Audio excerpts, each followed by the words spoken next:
Hey everyone, glad you can make it. Let me just say a couple hellos. Drone obsessed Jerry, how you doing? Asgard. Let's see. Let me go down. Oh, Mr. Doughboy, I'm so glad you're here. So glad you're here. And Drone Shots, hey. And we do have Remote Pilots Australia in the house. So we're going to get underway with that interview, and I think Paul's going to join us, and we may have someone else come in. We'll see. Hey, Ari, how you doing? I'm well, thanks, Val. Well, as well as they'll let me be. How are you? Oh, pretty good. So, Nature's Beauty, hello. Joseph Erickson, hey. So, Ari, you said you've been up a couple of hours. Yeah, I don't sleep well, Val, and I found the best way to deal with it is just don't fight it. You know, if I'm wakeful, I stay awake. I don't get enough sleep, but at least I don't stress over it. Right. Hey, Drone Effects with Claude. So, yeah. Hello, everybody in the chat. Sorry, I'm still, after a couple of weeks, haven't got used to this business of talking and looking at the chat and talking and looking at the chat. I'm sorry about that. Yeah, it's okay. And I think Paul's going to come in and mod for me because something happened with Roger's computer and he's working on that. And okay. I was going to ask, hey, Centroid, did you want to come in and do the interview with me? I'll just I did send him a link. So we'll see. You don't have to. I don't want to put pressure on you. Ari, talk to me about the video that you just put up. Okay, the one I put up yesterday. Yesterday. You know, for a long time, I was retired before I came out of retirement and started up the drone business. And I like to keep my mind busy. And also, you know, I haven't had good health, so I try and keep physically active as well. So I got into metal detecting for a hobby and, you know, bought a lot of machines.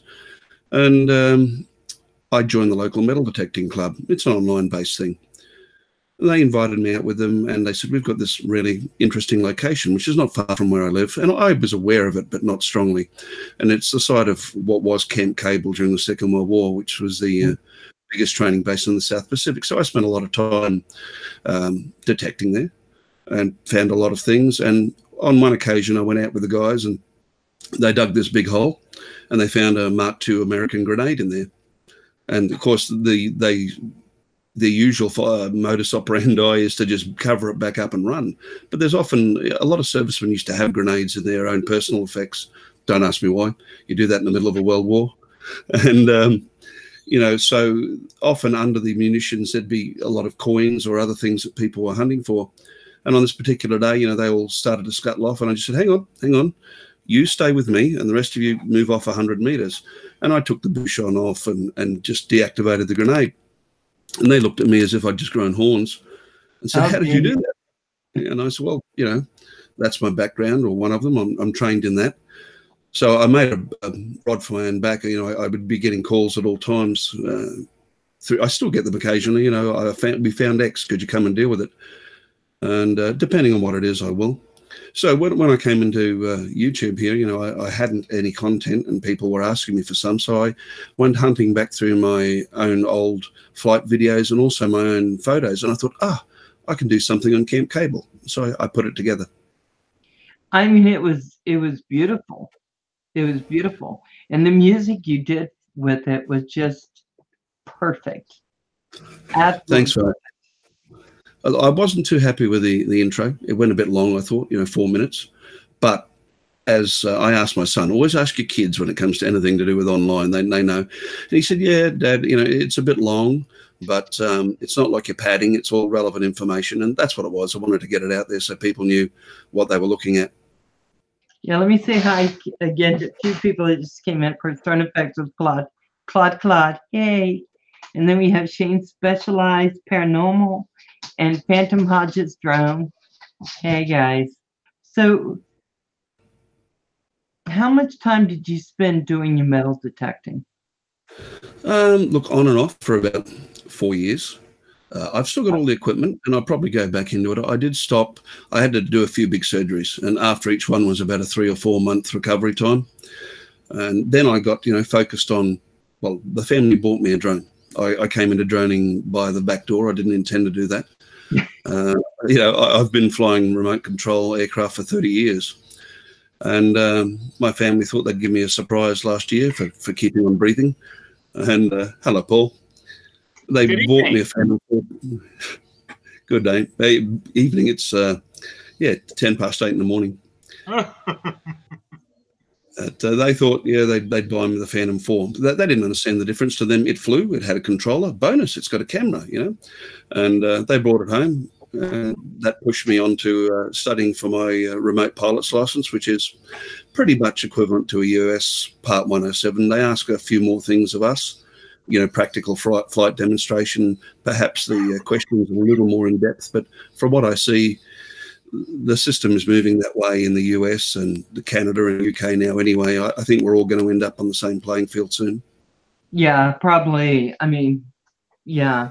So tell me, because I want to go back to what you're doing with YouTube, and I want to state for the record that there are a lot of people in this chat that were probably tricked into this hobby by their family buying them something for a birthday or something looked interesting, and now they're all about that. Yeah. Which is what your family did with you. Kind of said, "Oh, here, take this," and then you just really went with it. Yeah. But how long have you been flying? I'm sorry, go again, Val? How long have you been flying? I've been flying remote control for approaching 30 years now. And I was a flight instructor at the local MAAA field early on in my career. I soloed in a ridiculously short time, probably because before that, for 20 years, I was an online gamer. So I was, as we all know, flying a drone is almost like a real-life video game. And yeah. I'm also ambidextrous. So I, not because I'm clever, it's just I got a good genetic deal or something. So within a very short time, I soloed in 5 hours, and they certified me as an instructor in 10. Some of the other members made a complaint to the MAAA. People get catty, and they said, we don't care if he takes 5 hours or 5 years. If he passes the exam, he's in. And within a few months, I could fly all 4 modes, and I was the only instructor in the state who could. And I enjoyed that. Then they brought in a new regime under the international FAI, which required you to recertify. And I didn't bother. I got a few of the lower certifications. They still used to get me to instruct there unofficially. But I left basically due to personality politics. I enjoy the hobby, but I don't enjoy all the baggage that comes with it sometimes. And that's true with most things, isn't it? It's it is. Things that come with baggage. And you just have to, I guess, be prepared to handle that, I guess. Yeah, well, I handle it. If it gets too bad, I handle it by not handling it. But that's what I found quite refreshing about the droning community here on YouTube. For the most part, it is really incredibly harmonious. Yeah. And, it surprises me because I've got a fair bit of online experience, just not on YouTube and with communities, and there's always something going on. Well, you have every once in a while people who get upset because other people get more subscribers. So they've been working at it a long time. But then you also have the people who are just always cheering people on, whether they get more subscribers or not. And I think that's what's unique about this particular community. We're just kind of like all for one, one for all, and we just keep trying to build our real estate within this thing that we got going. Well, you're doing very well from what I can see, Val, and that's what became apparent to me as soon as I came in. As I've got into it as a business, I joined all the forums, online forums, all the pilots forums and others, and I was watching a lot of videos, and I was watching Bill the Drone Reviewer. That's how I found Canadian Drone Hub and you, and he mentioned the Canadian Drone Hub, so I thought, oh, all right, I'll go along and watch, which I did for 3 or 4 nights. And then I came into chat one night. I thought I'd better announce myself. So I just typed in, Ari here, a certified remote pilot in Australia. And the guy said, oh, we're checking out your channel. You've got no content. So I dropped out and just left a 3-minute intro. And I thought, they'll look at that after the show and at least they'll know me. Well, 5 minutes later, I think it was Claude. Good day, Claude. He said to Roger, oh, he's an old fart just like us. He'll get on really well. I've looked at his video. And 5 minutes later, I was in the panel. It's all history from there. Yeah, Claude has a way with words. We all know that. He's like a wordsmith. Yeah. It was really good. Everyone made me so incredibly welcome, and it was a surprise. So, and then everyone was saying, put up some more content, and that was never my intention. And yeah, hello, Jerry. How are you? Well, the way you put together that last video, you just do a wonderful job. It was very cinematic, and then it told a story, which is what we like, especially with the camera drones, right? Being able to go and do that, put the music kind of, and then the soldiers and the people within that time frame, those were beautiful. They're all photos from the site, Val. I had a lot of them previously. I'd heavily researched the area to find out what was in what area, where the motor pools were, and where the barracks were, and all the mess tents, this sort of thing. And so I had them in archive. I was ready, and which is why I had such a long intro. I wanted everybody to understand what I knew about the place. I enjoyed doing it, and look, I'm really flattered that you like it. 72 hours ago, I'd never edited a video in my life, so that was a crash course. I think you did a good job for never having done it. It was about a 17-hour, slog learning how to do the overlays for OBS and record the intro and outro and all that sort of thing. But I'm happy. So I'm going to tell you, I think a lot of people, when they start doing it, they put it on, they start doing editing, and they do it for a couple hours a day around all this other stuff. So it takes them longer, but you give it a good 17 hours, you're going to be able to edit.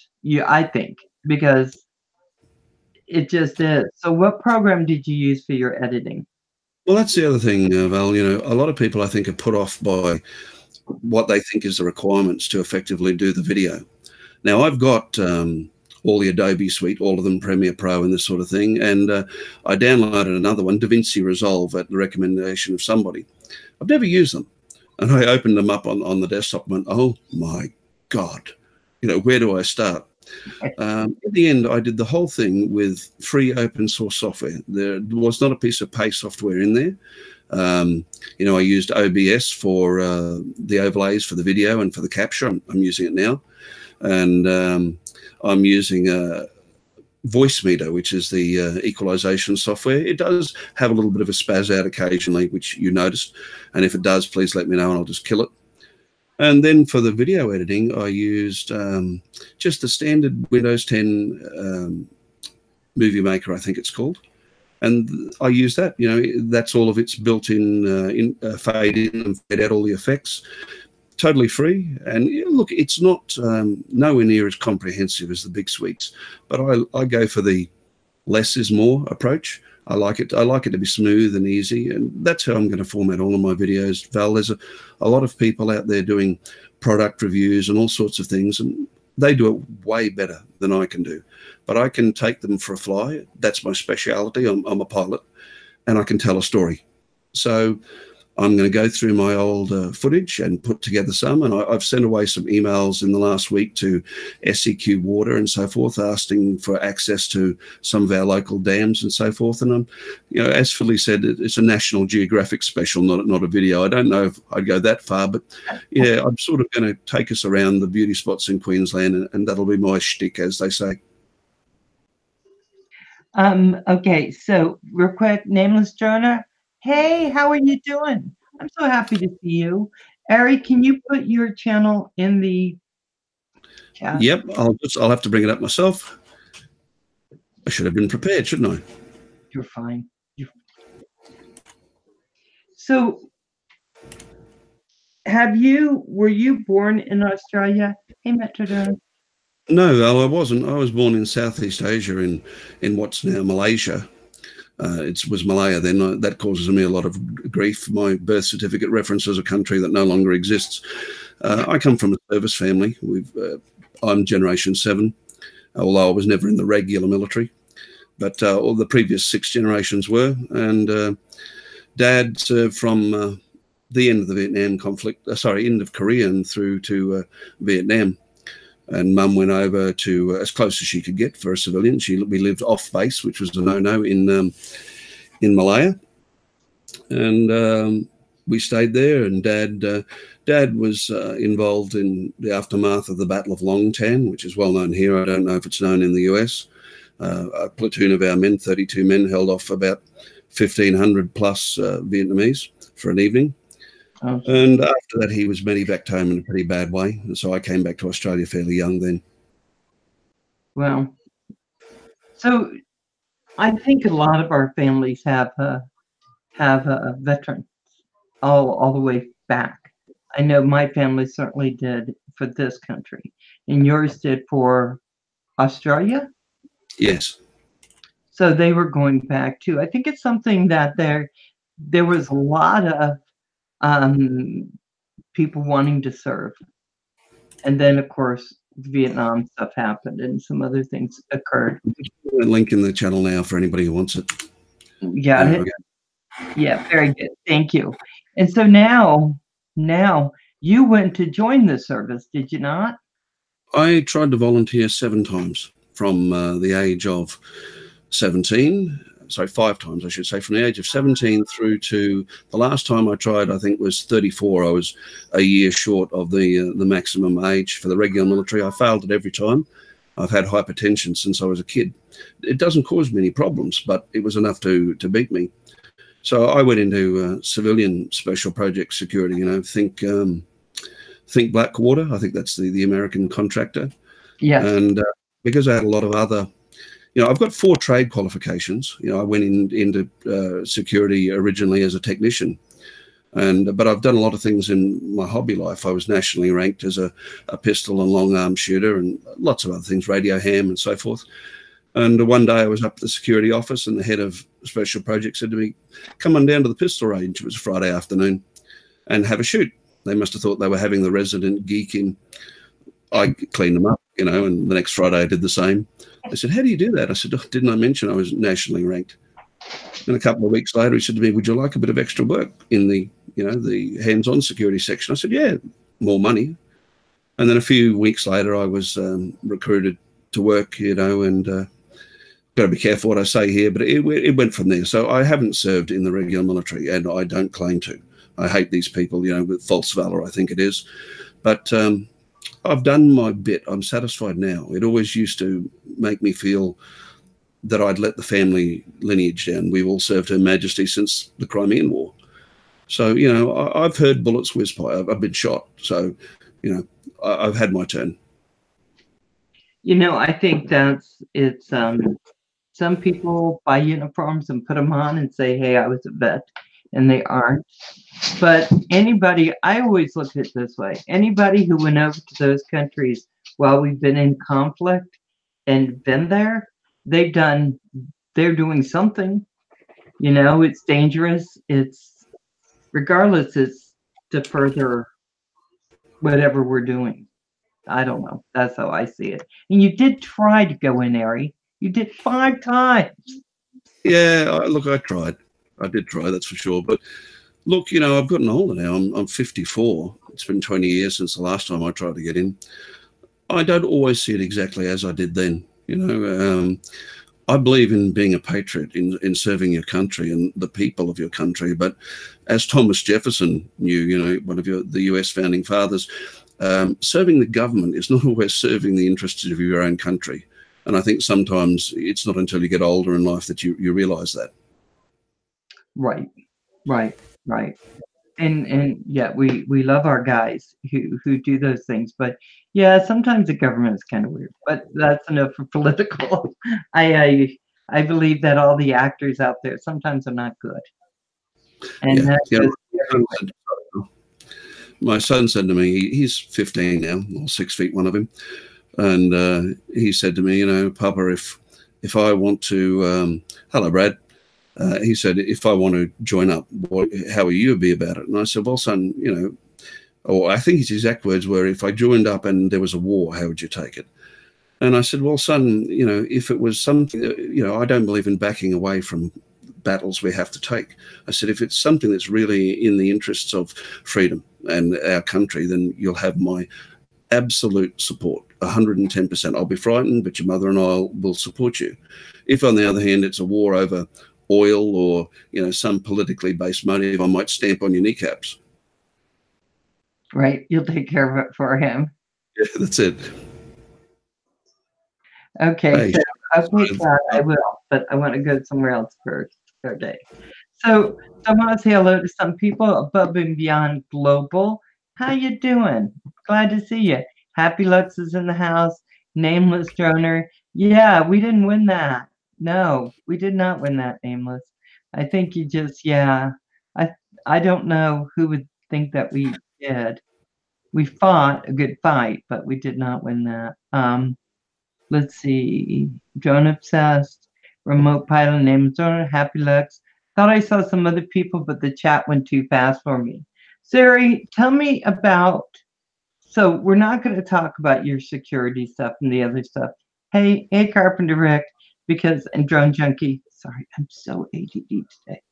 But let's talk about your childhood and a man who wants to be at 17 going into the military. And they're telling him no. So what did you decide you were going to do at that point? Well, I'd already been out of school a couple of years by then, Val. I'm not the, you know, it's obvious. And I just got to make a comment to Drone Kings and Darwin there. He's asked me, is there anything I'm not on? It's starting to look that way, Brad. You know, the community has really seems to like me. I don't know for the life of me know why. But yeah, I think you'll be seeing me around, you poor bugs. Yeah, you know, I'm not silly, but I'm not really temperamentally disposed to formalised study. So I never went off and did tertiary education at university. As soon as I finished high school, I was out. I sat the state government exam, which is to work for the state government when I was 14, and with the view of going into the national telecommunications carrier as a telecommunications technician. I was already interested in CB radio then. And I've passed third out of 800 and some odd people, but they wouldn't take me because I was too young. So I went off and worked for a couple of years as a trainee electrical engineer, and then, which was good, but it wasn't exactly what I wanted. And then the state government exam people got back to me 2 years later and said, look, we notice that you're now of age and we'll give you a credit on the exam you did when you were 14. Would you still like a job? So I went in, and, you know, in the meantime, you know, the world was hotting up a little bit then, and I felt duty calling. So, you know, I was trying to volunteer at the same time without success. But essentially, I'd finished one trade and I was bored by then. So I went off and did another one. You know, it's funny because I think the same thing happened with me when school ended, high school. I didn't even know I graduated. I was so fast out that door. I was just like, I'm done. I'm done. And I was running until I went back and did my college. But it took years for me to go back. Hey, Claude, why don't we talk about that a little later on, okay? Is that okay? Claude, my wordsmith. So did you mean to have your banner at the top reversed? Banner at the top reversed. I probably have, but I'm not quite sure what he's referring to. Now, is yours on the top? Yeah, no, on it's on Aries. Aries' whole picture is flipped for everybody that's watching it. So in other words, usually the boxes and everything are on that side of the screen when we're watching it. Now they're on that side of the screen, and he has a banner at the top that has his channel on it, but it's reversed. Okay. I didn't even know I had a banner at the top, so I don't know. I know I've got the little scrolling banner at the bottom, which is back to front to me, so it's the right way to you. I have no idea how I've got a channel banner at the top. See, I'm new. Choo choo, hey. Hey, Night Train. It's gone now, Ari. It's gone? Yep. Yeah. Brant, we have Above and Beyond. We have a lot of people. Yeah, it's back. It's okay. Let's not worry about it. Read backwards, guys. If you should be able to do that. I can. Only dyslexic. I just read it backward. I didn't even notice it was backward. I just read your name. I'm like, oh, there's your name. Oh dear. Yeah, the most important thing is, Ari, is that you're on the screen. Okay. How's that? Does that fix it? That fixed it. Okay. I had to transform it and rotate horizontally. Oh. Yeah. Okay. Did you rotate? Timer. Yeah. There we go. If that works, then good on us. Okay. So what Claude is wanting to talk about is he wants you on his channel to be on at some point, but I don't see when. It comes and goes, Paul Murray. Not to worry, I'm lucky to get up there in the first place. Yeah, okay. That slips around. Easy to rotate, Val. So I'm wondering, so you went into different jobs, right? And you're telling me for school, you were pretty much out the door when it was. Yeah, I didn't get on well with school. You know, I've always been pretty heavy set, and I copped a lot of flack for it. You know, there's nothing crueler on the face of God's earth than a young child. And unfortunately for them, you know, I was fat and a second-degree black belt and with a volatile temper. As a young man, I was really not a nice person. And, you know. How tall are you, Ari? I'm in your money, Val, I'm 6'4", and currently I'd be up around the 270-pound mark, but I've gone through most of my life between 240 and 250 pounds. Although I had to give it away in medical advice about 10 years ago. I used to have a 6-day-a-week, 3-hour-a-day gym habit. There's still a couple of records at the local gym that belong to me.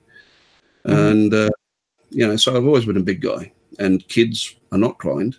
And that really drove me. I was an only child, so I didn't really know how to identify or get on with other kids. And, you know, I ended up punching a few of them, perished the thought. So, yeah, it drove me on to leave school. And just for Claude and for Nature's Beauty, yeah, look, just get back to me or I'll speak to you and work out the time differences, and I'll be available to help you out. Not a problem. You're very good about that, Ari. Thank you.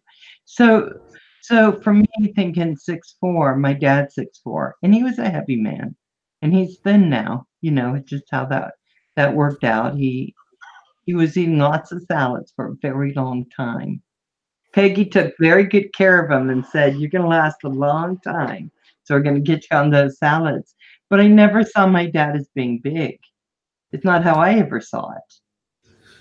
My family are good. And look, as I've said in an email to you, I don't stand up on camera. And there's a good reason for that. If I stood up, you'd see that I've got a massive deformity to the right-hand side of my torso. That's where my liver and a lot of my intestines and so forth live. I've got no right-hand rib cage. And I'm very conscious of how I look. And especially when I go and attend school functions, I try not to, you know, but when my daughter, she's a performer and obviously she wants my support, they don't care. My family don't care. They don't see. So this part of your rib cage right here is gone? Yeah. How do you take care of that, though? Can you see that? Okay, yeah. Yeah, I see what you're saying. But you know what? I saw you stand up one day and move away from your computer. Never, ever noticed it. I don't know why. I turned my left side to the computer. That's normal. Okay. Okay. And so you're conscious of that. Very, very well. And I don't take off my shirt. You know, I've got an opening in my right side, or a scar that's half a meter long, or I think that's about 20 inches in your money. And, you know, I've taken my shirt off at the beach and had kids horrified. So I just try not to do that. Yeah, kids don't always get brought up that this is something that's considered rude, but kids sometimes just go up and they go, how did that happen? They're just little guys. I always tell them. I don't tell them exactly how it happened. That's not something I can really go into. But, you know, I just tell them I've had an injury and I tell them what's going on. It cost me quite a bit, Val. I lost my right lung and my hearing in the right-hand side. And pretty much my entire right rib cage is just what they haven't taken out is fragments. And then when they went in there to try and put it together, which, you know, I had what's called an intercostal hernia. That's where your internal organs come out through the rib cage. And I had the biggest one ever recorded in Australia. And repairing it as much as I have was fairly experimental. I wasn't expected to survive. And then when they got in there, they found that I had some tumours as well, just to spice up life. So it's been a struggle, but I'm not the kind of person who gives in easy. I have a strong personal faith, which I don't shove down anybody's neck. That helped me. I talk to God a lot, and I was all, I had young kids. If I died, they were buggered. So I went to bed every night determined that I was waking up the next day, and I did. So let me ask you, you can't tell us how this happened, correct? Look, yeah, not exactly, no. Okay, yeah, that's what I thought, and that's okay. That's okay. I know that hernias, just any kind of hernia is a hard thing, but to have it through your rib cage, I mean, and then they find the tumors, right? You should have told them, don't go and find that stuff. Yeah. Well, my surgeons have got a pretty dark sense of humour. And so have I, but you need to watch what you're saying. I've actually been opened up twice now along the same line. And the first time the scar was 47 centimetres long. And when I went back to the next time, I was on the table waiting to go under the anaesthetic, and I looked at the surgeon, I won't mention his name, and I said, you're a bit of a stingy bugger. And he said, what do you mean? I said, that scar is 47 centimetres long. If it had been 3 centimetres longer, I could have bragged to everybody that I had a half a metre long scar. Well, when I woke up after in the anaesthetic, he was there, and the first thing he said was, by the way, Ari, I extended that scar for you another 3 centimetres, and he had. God. So, Ari, how does this injury you have, this surgery you've been having, how's it affecting your life now? Because if your organs and intestines are here, that's not where they belong. And I've had a hernia, so I know that is just beyond anything that I understood could happen. So how do you keep everything where you're not dying? Good question, and no one's really got a full answer. A lot of these things are not well defined. I wear braces, to keep myself protected. A good blow would kill me. And, I've had a few brawls in the last few years, basically protecting my kids. And it means that I have to be fairly ruthless. I was an unarmed combat instructor and did martial arts. So, when I was younger, I used to not hurt people. Now, if I cannot get out of any unpleasantness, I terminate it pretty quickly. I'm always in pain. I'm supposed to take 100 milligrams of Morpheus a day. I never take it. Never. Probably once this year when it got too much. I value my clarity of mind too much. I like to be here. And, it was quite a stretch to be declared medically fit to fly drones, especially commercially. Right. And, that requires me to be always in a clear presence of mind. I would not pass a manned aviation medical to take people on my own aircraft, but with an RPA, I got through. Nice. You just don't let much stop you, do you? They tell you no, and you're like, yeah, I'm doing it. Yeah, I've got a history of that. I was given 4 ETTs, estimated terminal time frames. In other words, this is when you expect not to be here. I lived through all of them, and then last year they reclassified me as no longer terminally ill. I think I tell everybody that's because they get sick of me making them look stupid. Right. Yeah. I don't think, that's the funny thing on YouTube. You can't tell what people have been through or what their life is or what they've handled. You just can't tell. But you always seem like a strong guy. I will say that. You've always seemed like a strong guy when I've seen you. I am strong, Val. They're the ones that want to put definitions on me, and all of us exceed the definitions that life puts on us. And, I don't want people to look at me as an injury survivor or something like this, just as a human being. I don't generally, I've said some things, and I've stood up and shown you, I don't do that in my private conversations with people. I don't want to be defined by that.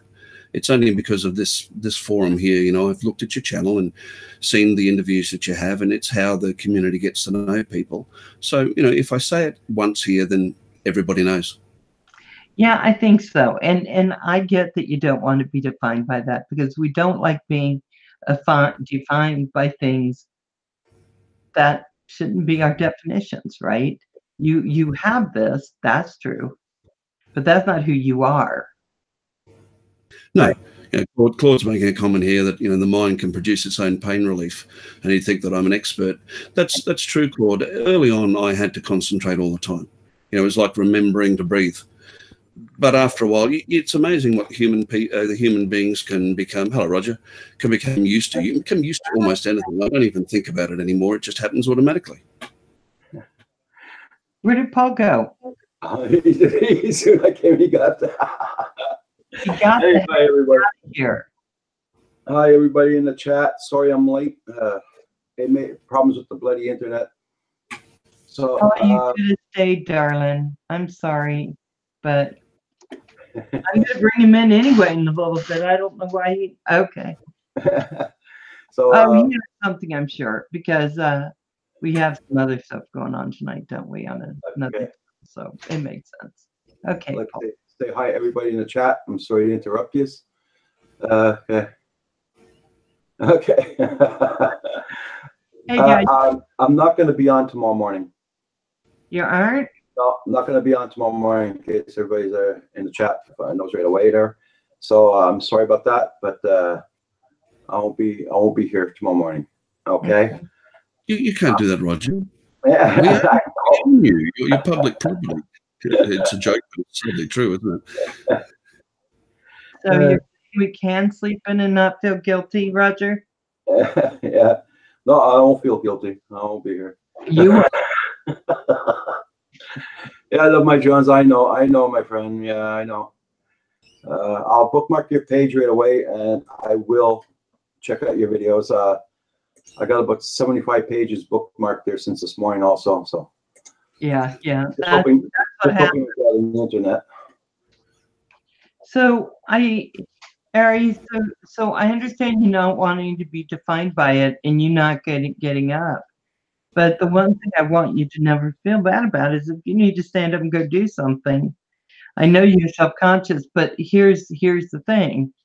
It's just something that you carry. This thing that you carry.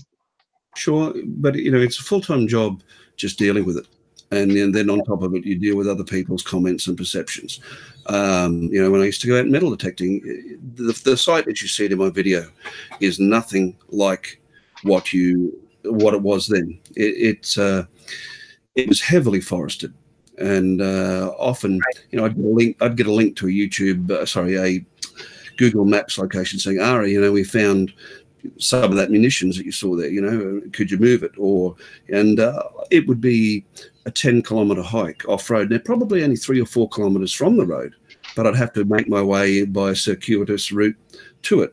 And I'd be carrying a pack and a camelback with water and metal detectors, shovels, 30 kilos of gear. And often you'd have to squeeze through the tight trees, and people would look at me, you know, and my side as if to say, what the hell are you doing here? Or even now, I go out to a job to fly commercially, and I'll get there and I'll open up the boot. Now, technically, I'm not supposed to lift anything that weighs more than 3 kilos. Not that I pay any attention to that. But they look at me, and you can see, they might not say anything, but you can see it running through their mind. You know, this guy doesn't look too good. Should he really be flying this? Well, yes, I should. But Sure you should. And I understand why people feel that way, but at times you just get a little tired with it. Hi, little dumpling.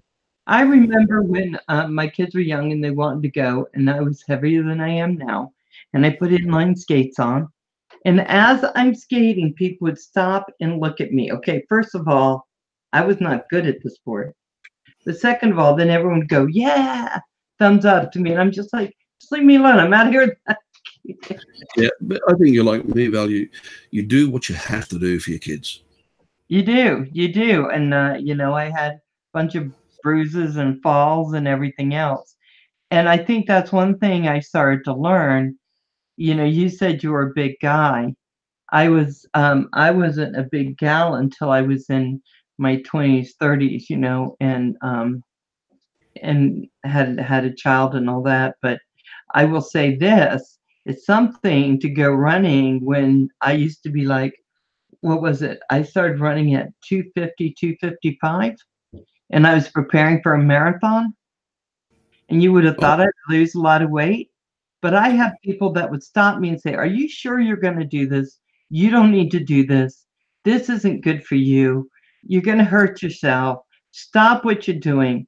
And all I could think was, now there's no way I'm not doing it. There's no way I'm not doing it. Plus, I had this T-shirt, Ari, with potato people, with little legs and little arms. I was going to have that shirt.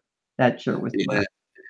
Look, I don't run well. I never did. Look, no, that's a lie. This is going to sound like a script, but it's true.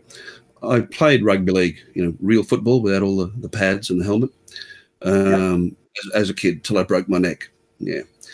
So I gave that up, but it made me very aware of knee damage. All of I'm sure it's the same with American football. All the big footballers do their knees in, especially they're big guys, and they're not made to run. And I decided pretty early in life that I'd had a lucky escape being taken out of football, and I wasn't going to have a knee replacement, so I don't run. That's why I went to the gym. Low impact but heavy aerobic workload. Yeah, I got to tell you, I just think that we all have those things we want to do in life, and we do them regardless. If you want to do them, you just do them. As my old mum used to say, you're a long time dead. Get out there and grab what you want, do what you want to do. Why am I coming out of retirement? I'm still receiving a pension because the business is not making any profit yet. It's new. But I'm hopeful it will. I'd like to get off. And, I'm coming out of retirement at 54 or 53, whatever. I don't think my father is still alive. He's pretty much the only one in my family who is. He's 80, and he still dreams of tomorrow. You've got to continue to dream of tomorrow. That's right. You're never too late to reinvent where you're going, to redo your path. It's never too late. I'm a firm believer in that. So now tell me, so you grow up as a kid, you get out of school, you have jobs, you seem to get injured wherever you go. With this Yeah, I've got that habit of always ducking when I should weave. Right? And so your life becomes, somewhat full of some pain, but then you have children, which is always a blessing. You have 2 natural and 2 foster. Very nice. Very nice. So how do your children react to what you do and your way of focusing and getting through things? Look, they're very supportive. I don't think it would be too far from the truth to say that I'm still alive because of my kids, because I'm focused on them and they're there for me. And I never set out to be a foster parent. It happened on me, a bit like YouTube. But it's been incredibly rewarding. I love it. I love them as my own. They are my own as far as I'm concerned. And they are very supportive. They don't ever seem to be embarrassed by me, which is great. They worry. My daughter had a breakdown while I was in. She came up to the hospital when I was in recovery, and you know what it's like. It's pretty confronting. You're in intensive care with tubes coming out of you everywhere and bags and machines beeping. She had a breakdown at the bedside, and they grabbed her in the car park and took her away for sedation and to be treated. And that made it very hard for me. So it's got to be hard, and I can't be easy to live with at times, but they seem to get by somehow. So talk to me about your singing.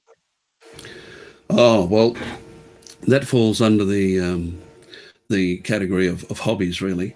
I've been playing guitar since I was 6, with a few hiatuses along the way. And I used to teach guitar for a couple of the local music retailers, and I still teach some of the disadvantaged children, volunteer. Okay, I saw that question, love my drones. I'll get back to that. I love music. I've got quite impaired hearing now, which makes it difficult. But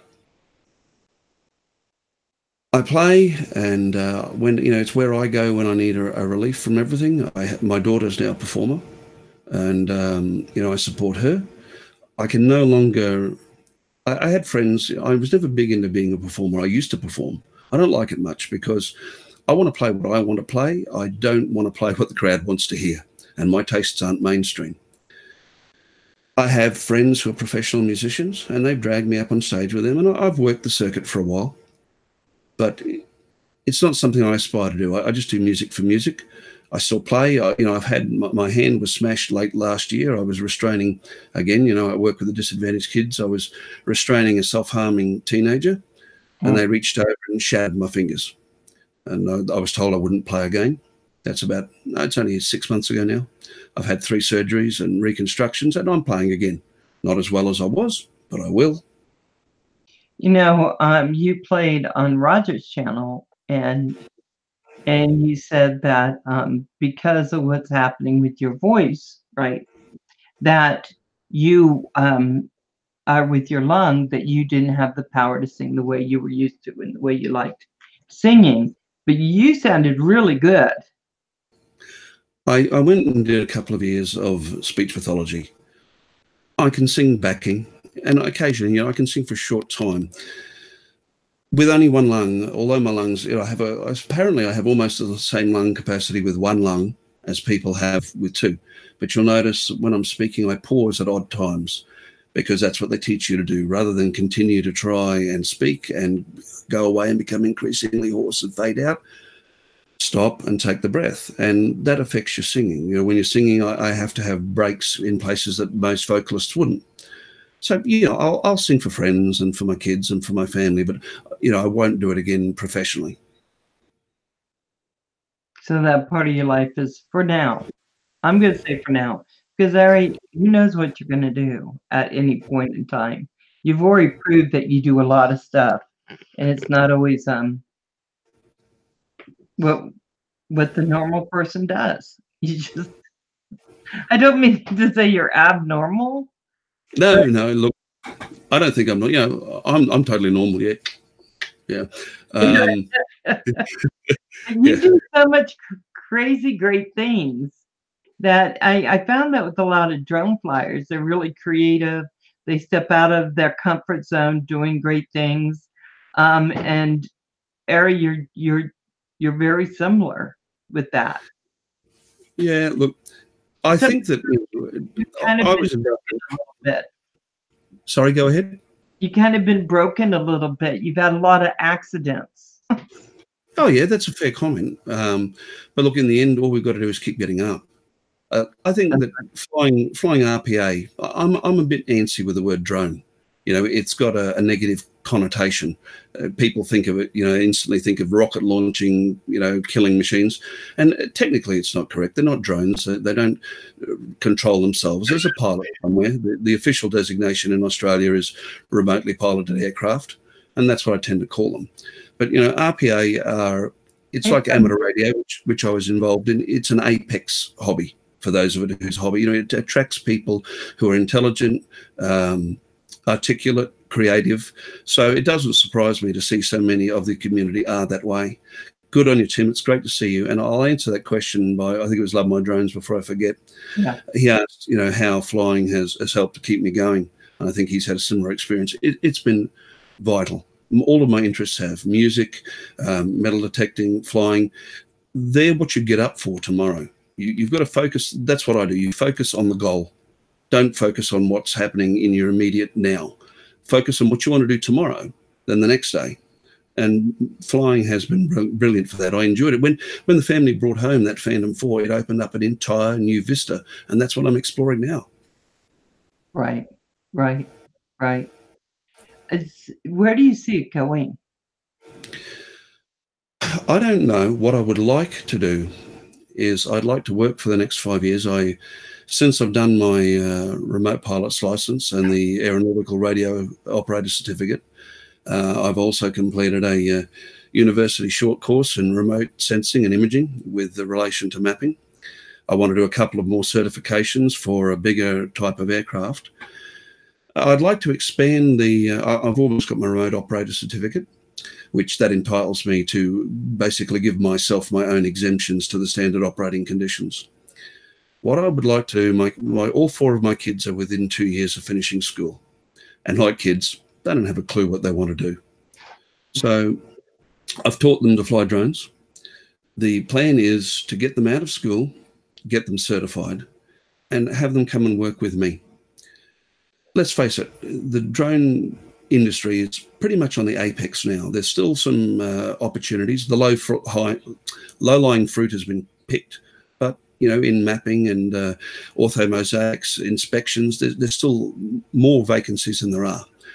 I want to get my kids into it, get them proficient, and then in about 5 years say to them, okay guys, here, have a fully running business. I'll continue to do your safety assessments and your waivers for you, but your mum and I are going to take 20% of the bottom line and sit here in retirement. What size of aircraft do I want? Simple. Love my drones. All of them. All of them. What else do I want? So I need to go back to something Claude said, because Claude, I did not forget. Wakey, hey, will be post. Okay. So what I want to know is your hair. What did you tell your mom about it, and why is your hair long still? Okay, look, I'm Jewish, by the strict definition of the scriptures, which says any child of a Jewish mother is Jewish. It's a matrilineal descent. My father's not. He doesn't have to be. My children aren't. My wife's not Jewish, and I am, but my children aren't because my wife isn't. I'm not particularly devout. Or no, that's a wrong way of saying it. I'm not particularly orthodox. I don't follow the pre-conscribed observances, although I have a strong belief. But my mother was, and she passed away coming up on 20 years ago now. And the last 4 years of her life, I spent sitting on her bed every day. And being an only child, I was very close with my mother. And shortly before she died, she commented that she would have liked me to take a Nazarite vow. And I said, yeah, okay, Mum. Now, I've drifted away a couple of times, but I've been pretty steadfast the last 7 years. And it's not a particularly in-depth or onerous vow. It doesn't require me to go knocking on doors or pushing the word. But, the requirements are no strong alcohol, nothing that comes from the vine, no sultanas, no grapes, some dietary requirements, and no blade should touch your hair. Now, normally a Nazarite vow is taken for 30 days or 100 days. There are very few recorded cases of it being for life, and they are for people who read their Bible: Samson, Saul, John the Baptist, and they were all dedicated by their mother. And if you read your scripture, it tells you that Samson had 7 locks. We all know about his long hair. He had 7 locks on his hair. 7 locks, I should say. That's dreadlocks, guys, because under a proper Nazarite vow, you don't even brush your hair in case you should pull out a hair. I don't take it that far. I've got to live in society. But, I haven't put a blade on my hair in about 7 years now. Wow. Well, that's very nice. And you're going to continue to do that. Hey, Robert, don't worry about it because of your mama. For Mum, for as long as it's the right path to take. Right. And I don't know how long that'll be. I like how you say that. For as long as it's the right path, right? Yeah, I'm thinning out a bit here. It's starting. I don't want to be one of these pathetic old men who, go bald on the top and grow out the side of the back and sweep it over. I'm not worried. I used to shave my head before this. Which was a bit of a confronting look, but I'd quite happily go back to that. Wow.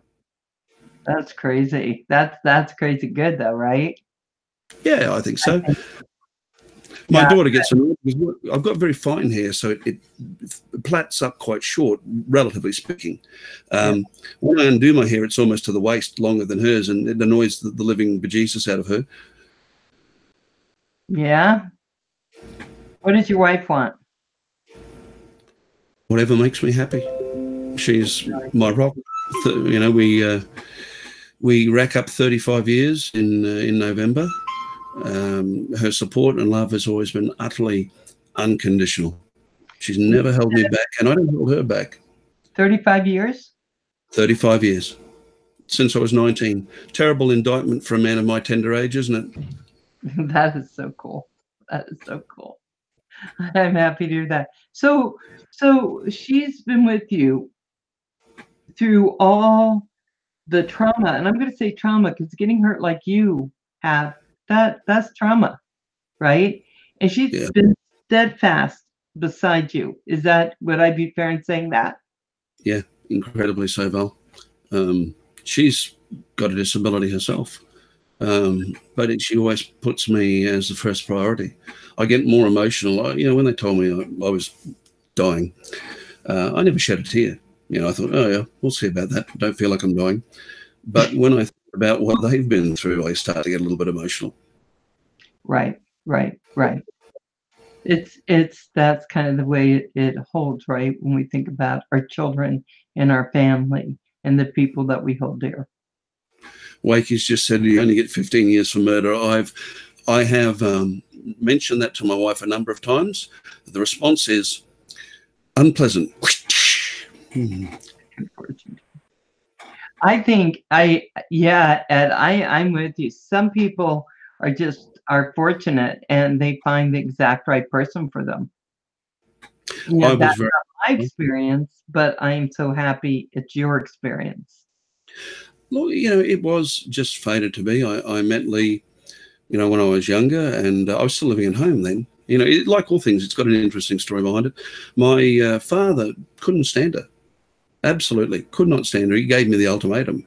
You know, she doesn't come into this house. So I moved out and I never went home. But having said that, as does happen, after a few years, there was a rapprochement. You know, he loves my wife now. You know, it's totally light years from where it started. Yes, and I bet he loved her more and more when he saw how steadfast she was with you. Yeah, he you know, well, my children are grown and out of the house, but as a parent, when you find someone who's just standing there with your child, where you don't have to worry as much because you know they have that partner, it's a beautiful thing. Well, you know, we tried for 17 years and were told to give up before we had our first. And, you know, she went through so much. You know, I'm not a hero. She is. Wow. Beautiful. So what does your wife think of your YouTube now? Pretty much the same she did when I used to run Oceanic Gamers Network. She's amused and indulgent. I love that. I just love that. Amused and indulgent. And supportive. Always supportive. Oh, yeah. That is a beautiful thing, Harry. I love the way you coin phrases. I just love it. It's just so perfect, and it gives me the perfect understanding on who she is. I probably think a little bit too deeply, Val, and yeah, I'm fairly articulate, I suppose. So, you know, I spend a fair bit of time trying to find exactly the right word to quantify what I'm thinking at that time. And I think fairly quick, still even at my age. It annoys the hell out of my kids. You know, most kids, and especially, you know, I had a friend who I went through trade college with, and they went off and formed an internet service provider. And it's a regional one. They live about 2,000 kilometres out of Brisbane, which is the major centre in the state. And that's where all of their servers are. And they contacted me while I was retired and said, listen, would you like to manage all of our servers in town? Because I already had a security clearance. And, you know, they manage it pretty well. The servers are in the racks next to the servers that control the local airport control tower, and the federal police have one nearby. You know, you've got to have a clearance. And Sam contacted me and said, how would you like to do all of my work, save me catching red-eye flights down when we have an emergency, and I'll give you free internet. So I had about 10 or 15 years working in IT, although no qualifications. And my kids come home from school and they think that they're going to pull one over my eyes because all of their friends do. Think again. Right.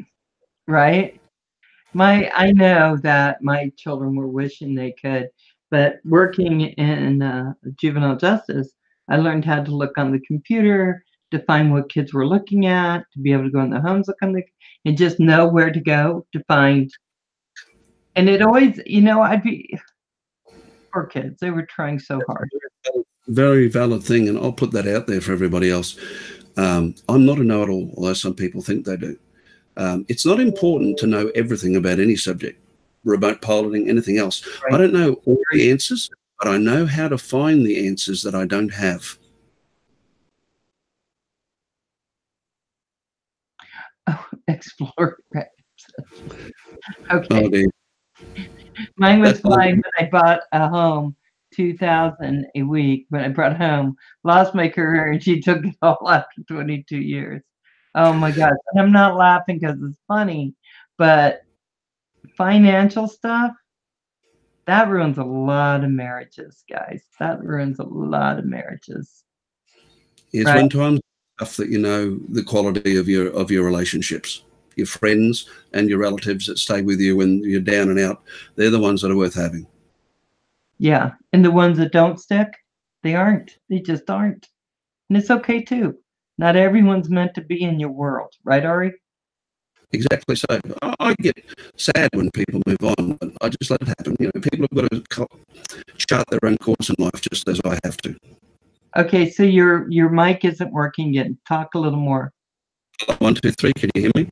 Yeah, it's cracking up a lot, like it was when you first came on.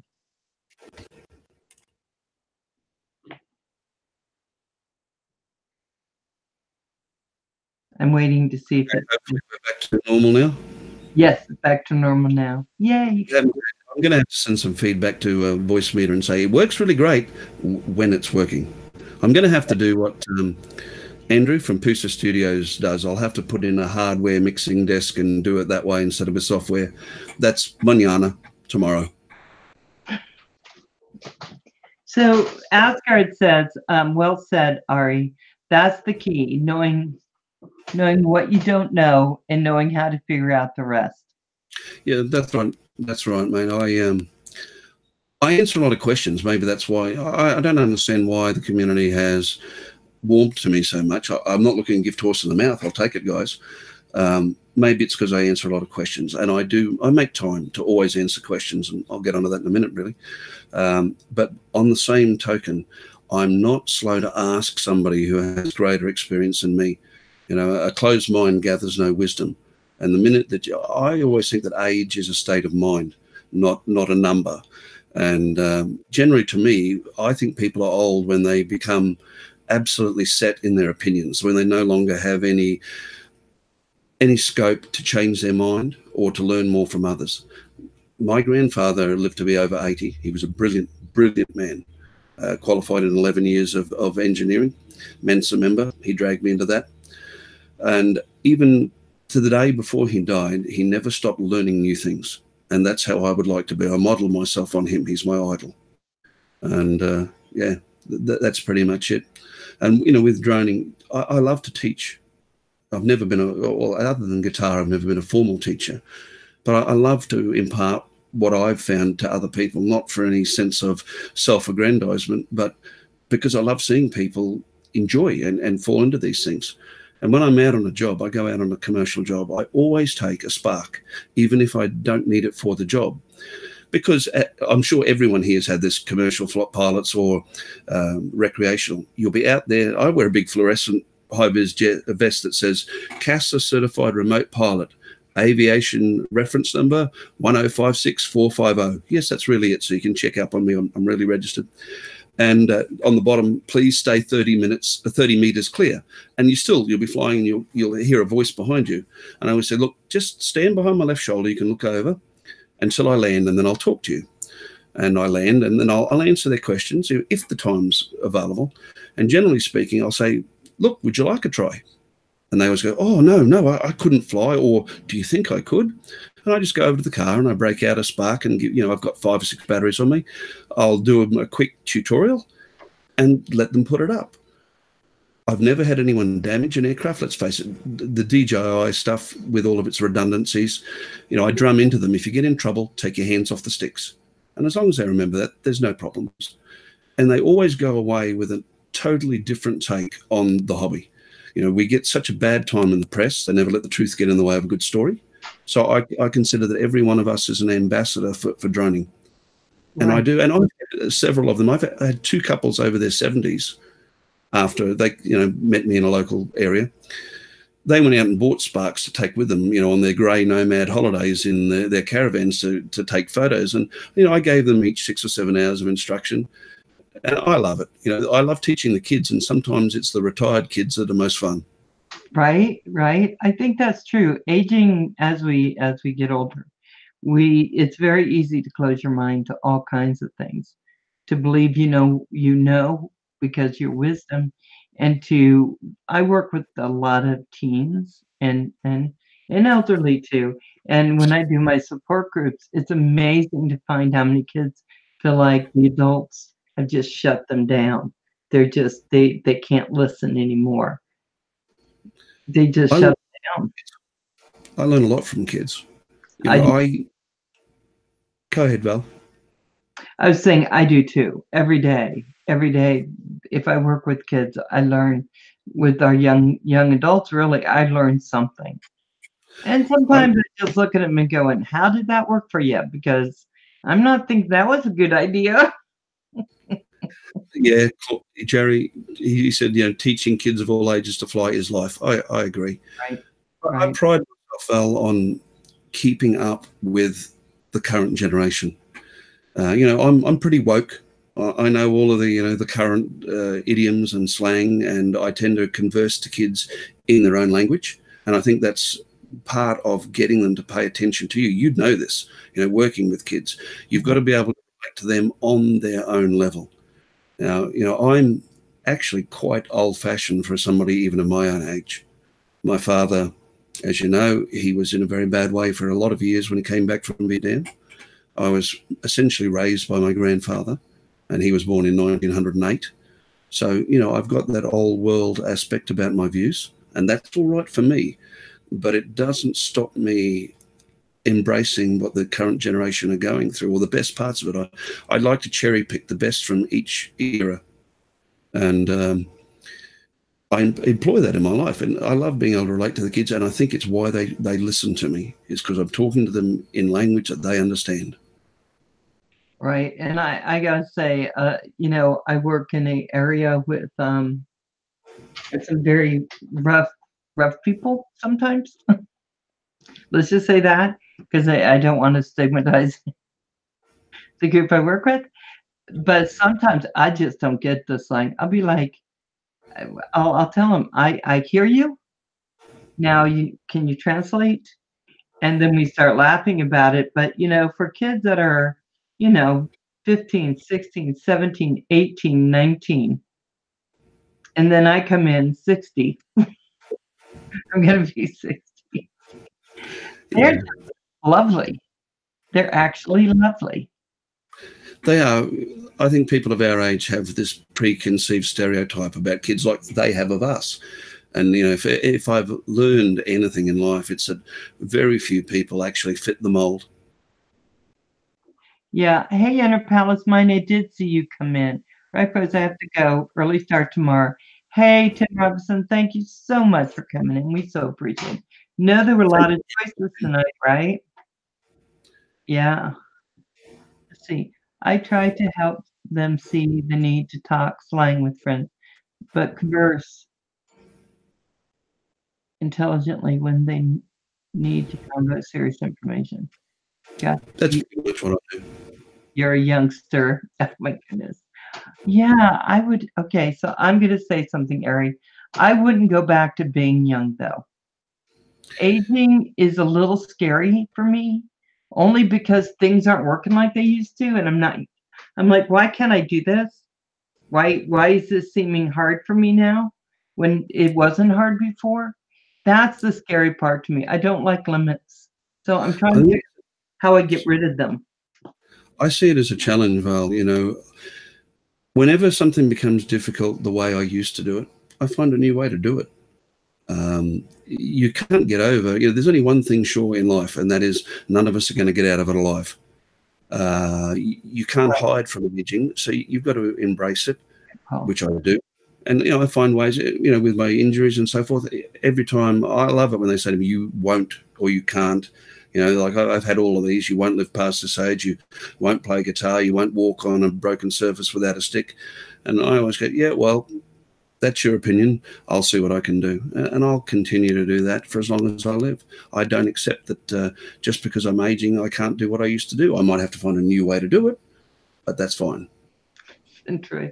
That's why you need to start Puddles FPV, no limits. I know Puddles that name.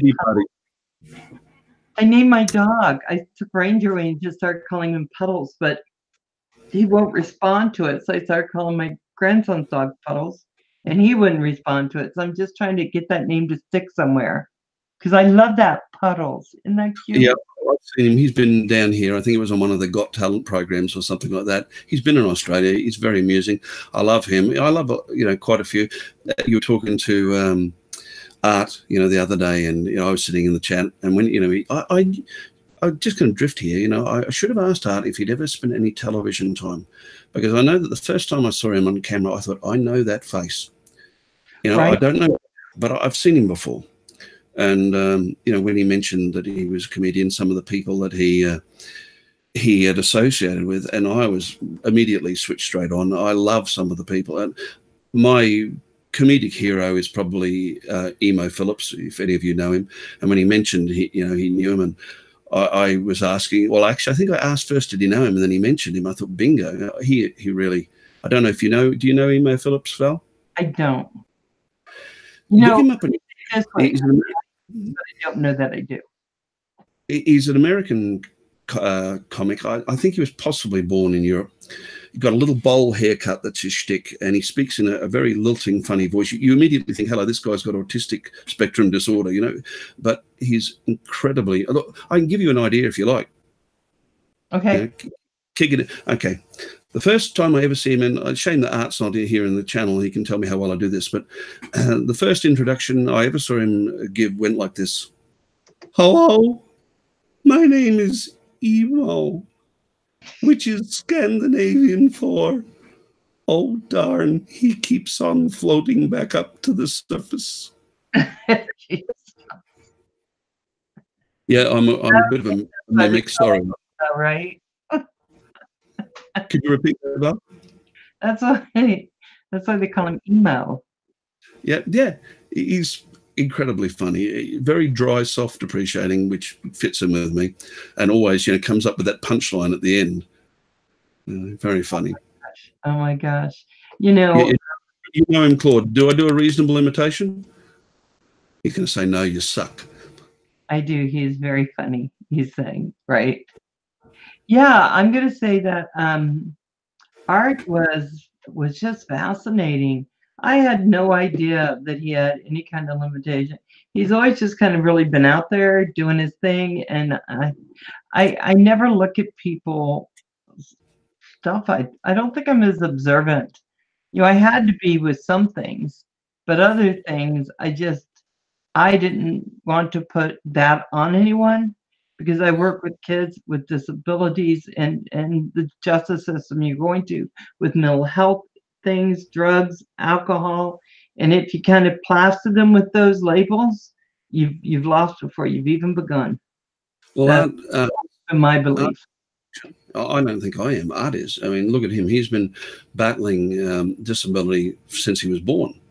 And, I was fascinated when he said that he was only 4'6", because, as you remarked to me earlier, you never know when you're seeing people, any sort of media is all about smoke and mirrors. It's about perception. But, he's larger than life. And he's 4'6". I'm 6'4". I'd love to come to America and talk him into doing a stage routine with me. It'd work well. Although, you slayed me a bit. I was in the channel watching, and, you made the comment about everyone likes to think they're a comedian, but some of them just aren't funny. And I thought, well, I'll be looking now, I do laugh. It's like when I used to enjoy watching, like Americans Got Talent and all that stuff. And I wasn't watching it to see who the beautiful singers were.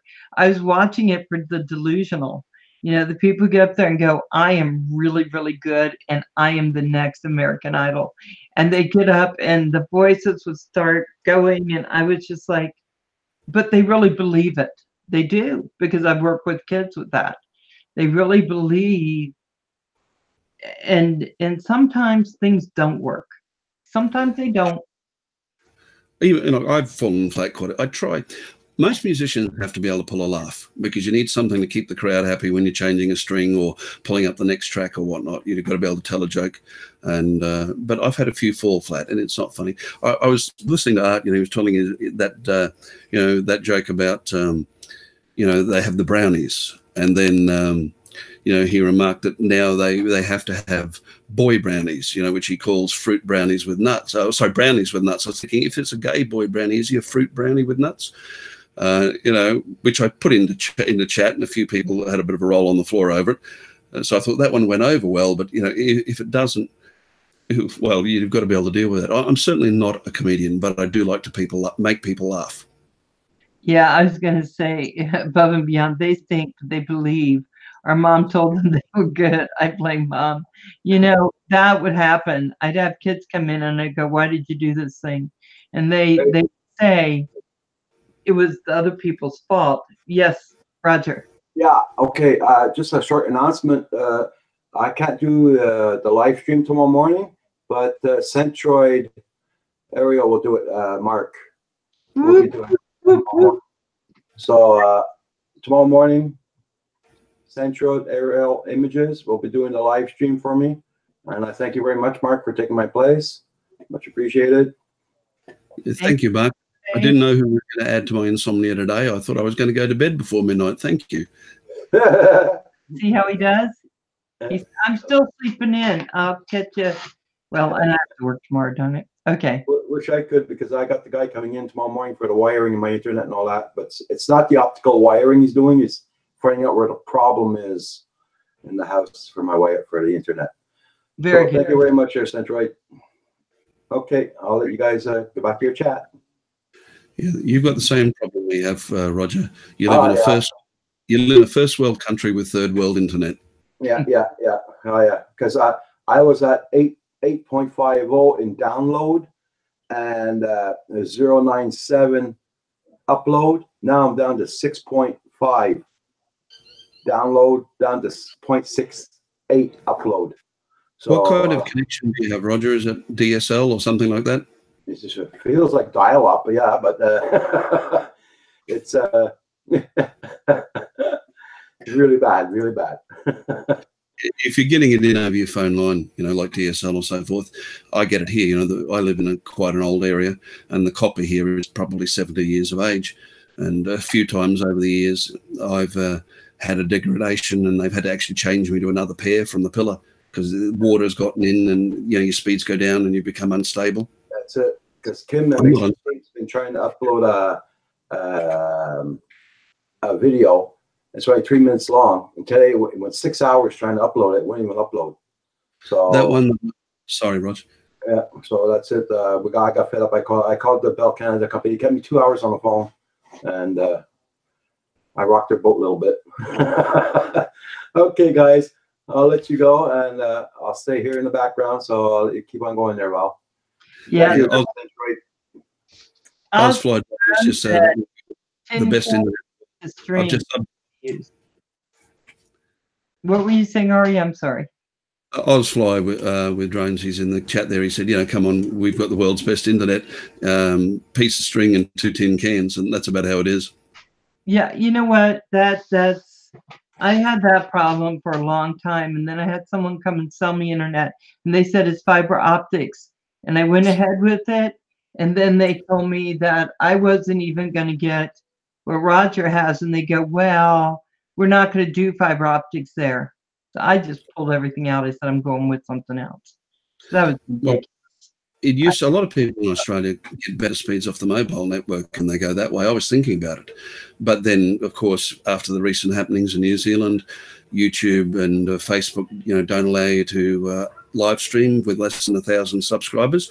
And I have a feeling that's going to take me a while. I know that there are other alternatives out there, DU Recorder and so forth, but anyone who jumped into Philly's feed yesterday, you know, would have seen the inherent problems with that. I'd like to just be able to upload straight on the YouTube platform, because I can see that, you know, I'm not going to have the time to, at the moment I'm having a little hiatus from work, which is why I've got so much time. once I go back to doing flying commercially, I'm not going to have the time to mix up a lot of videos. And what I'd like to be able to do is take you guys flying with me. Some jobs I can't. I do fly in military aviation areas, that sort of thing. But on a lot of jobs, I could take everyone along, just live stream the job out and chat through the controller. And then, of course, YouTube puts in these restrictions. Hey, Flying with Stan, I think that's true. I think that, we get to a place and then something happens. We get these bad actors, these people who do stuff they shouldn't be doing. And next thing you know, we have more limitations. Yeah, they keep moving the goalpost, that's for sure. They keep moving it, and we just keep running for the goal. We'll get there. We'll just get there. I was waiting for them to change when you get to be monetized. I figured they would change that again, like every year, keep moving it up, where I just keep stretching. But they've left it right now. But if they change it, they won't grandfather us in. That's for sure. I think that they're going to have to change it at some point. Well, I think a lot of this business has been pushed. Excuse me. A lot of this business has been pushed by our hi John Donato, by our idiot government here in Australia. They've come out now with some ridiculous knee-jerk assertion that they're going to jail the executives of Facebook and YouTube if they don't stop these live streams of atrocities. Of course, they never let the facts get in the way of a good beat-up. They don't realise how hard that is. And, of course, we're coming up for a federal election in a few weeks, so they've got to pander and be seen to do something. Right. All right, they've put this knee-jerk in of stopping live streams, but, A, it's going to hurt them. A lot of their subscribers are going to not post. And, B, people are going to find workarounds, like DU Recorder. I'm quite sure that they'll put a stop to that, and somebody will find another backdoor. I think that the only answer is they're going to have to employ a lot more moderators. And when they do that, they'll probably once again, loosen up. It won't be based on how many subscribers you have. It'll be based, they'll use their algorithm to calculate some sort of quality of your uploads, and that's how they'll base it. At least I hope so. Well, we would hope so, but that's going to leave a few people out too, depending on what they're uploading. We've been kind of blessed in our community. We have great channels and great flights, and people who really put together some spectacular things. But there are some communities out there that don't have that. No. Yeah, it's one of these things. I don't have all the answers. I don't know what the answer is going to be. But in the meantime, I just don't focus on it. Don't focus on the things that you don't like. I'll keep, when your drone flies away back to China, don't focus on it. When I first heard that statement, I've heard about Fireways. I'd never heard that statement about your drone flying back home to China until I got on here. It made me laugh. I suppose if you receive your Chinese drone and it comes with a battery the size of a block of flats, be suspicious. That's right. That's right. That's right. And when you that they have, what are the guys? Sorry, I went back to China. Yeah, what does Lego Work say? He was in there when you're talking about. That's right. The problem with Chinese drones is 5 minutes after you fly it, you want another one. You want another one? I know. Okay, Legwork is hysterical. That guy is hysterical. Some of the guys in here have such a fast wit that sometimes I'm looking at it, I'm trying not to read it because I'm like, we talk about something serious and they'll say something like Legwork says, 5 minutes later you want a new one. But it is. My mother used to say to me, Ari, you think you're a wit? Well, you're halfway there. Thanks, Mum.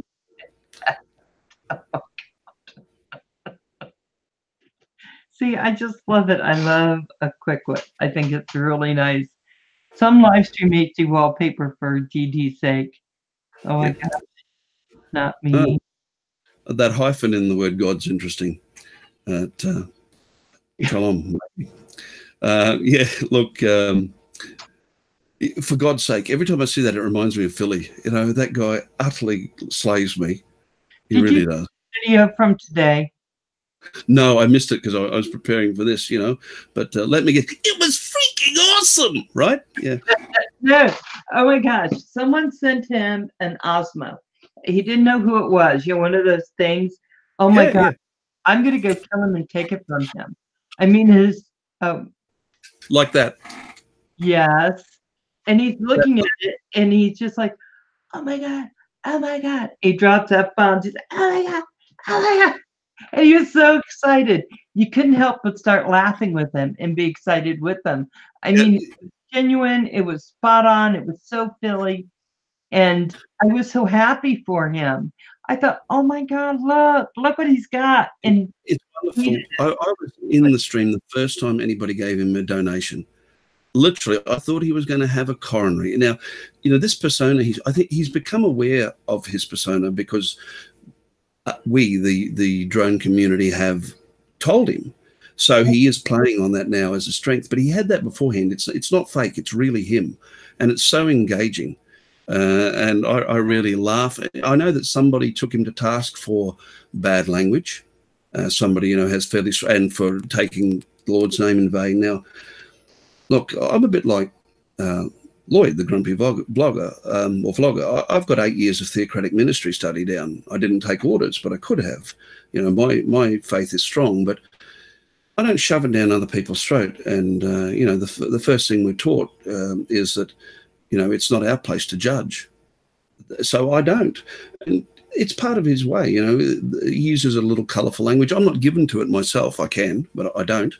But he was having a bit of he was distressed. He was making a comment about it and about this particular person who I'm not going to name because they're entitled to their beliefs as strong as much as anybody. Sure But, you know, I came up in his chat and said, well, Mike, F him, you know, and I typed in the word, which is very rare for me. And he virtually had kittens with laughter. Oh, thank you, Ari. Oh, my God, Ari, that's so great. Thank you very much. Yeah. Oh, dear. I know, right? He's so funny, but he's here too, right? He sort of sounds like Bugs Bunny with a Philly accent, you know? I know, he's so cool. You know, and I knew he'd be great on Plusas. I'm going to do the rewatch on that. But the energy, I'm tired sometimes just watching him.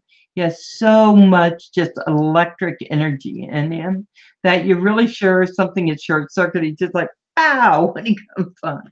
But he did say something that I thought was interesting. And I think it's true. He can't be that guy every day. When it hits him and that emotion hits him, he'll be that guy. But when it doesn't, he can't be. And Yeah. I tell him, just be who you are, boo. I mean, you don't have to be anything in particular on any given day. Just be who you are, and we're all gonna love you. We just do. I'm a bit of a chameleon, Val. You know, I'll put on whatever coat. By the way, I've got to do this just for Nature's Beauty. Hello, baby. She'll know why I'm doing that. It was a comment she made in chat the other day. Yeah, look, I put on whatever coat I'm needed. You know, I was a little distressed when Roger got some flack about going off track in Canadian Drone Hub, and I thought that was down to me because, you know, you'd remarked I played the guitar and so forth.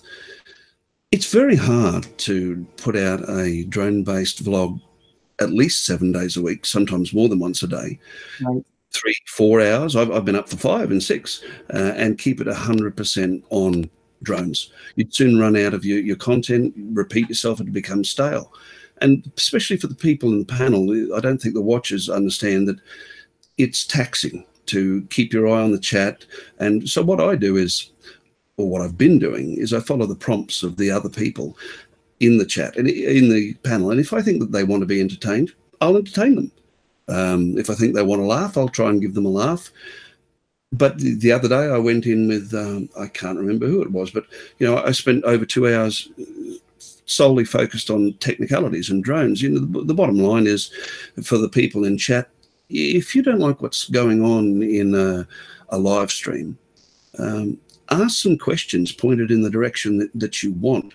You know, I'll answer any questions that anybody asks me. So if you hit me with drone-related questions, then you'll get drone-related content. If, you know, you want me to entertain, I'll entertain.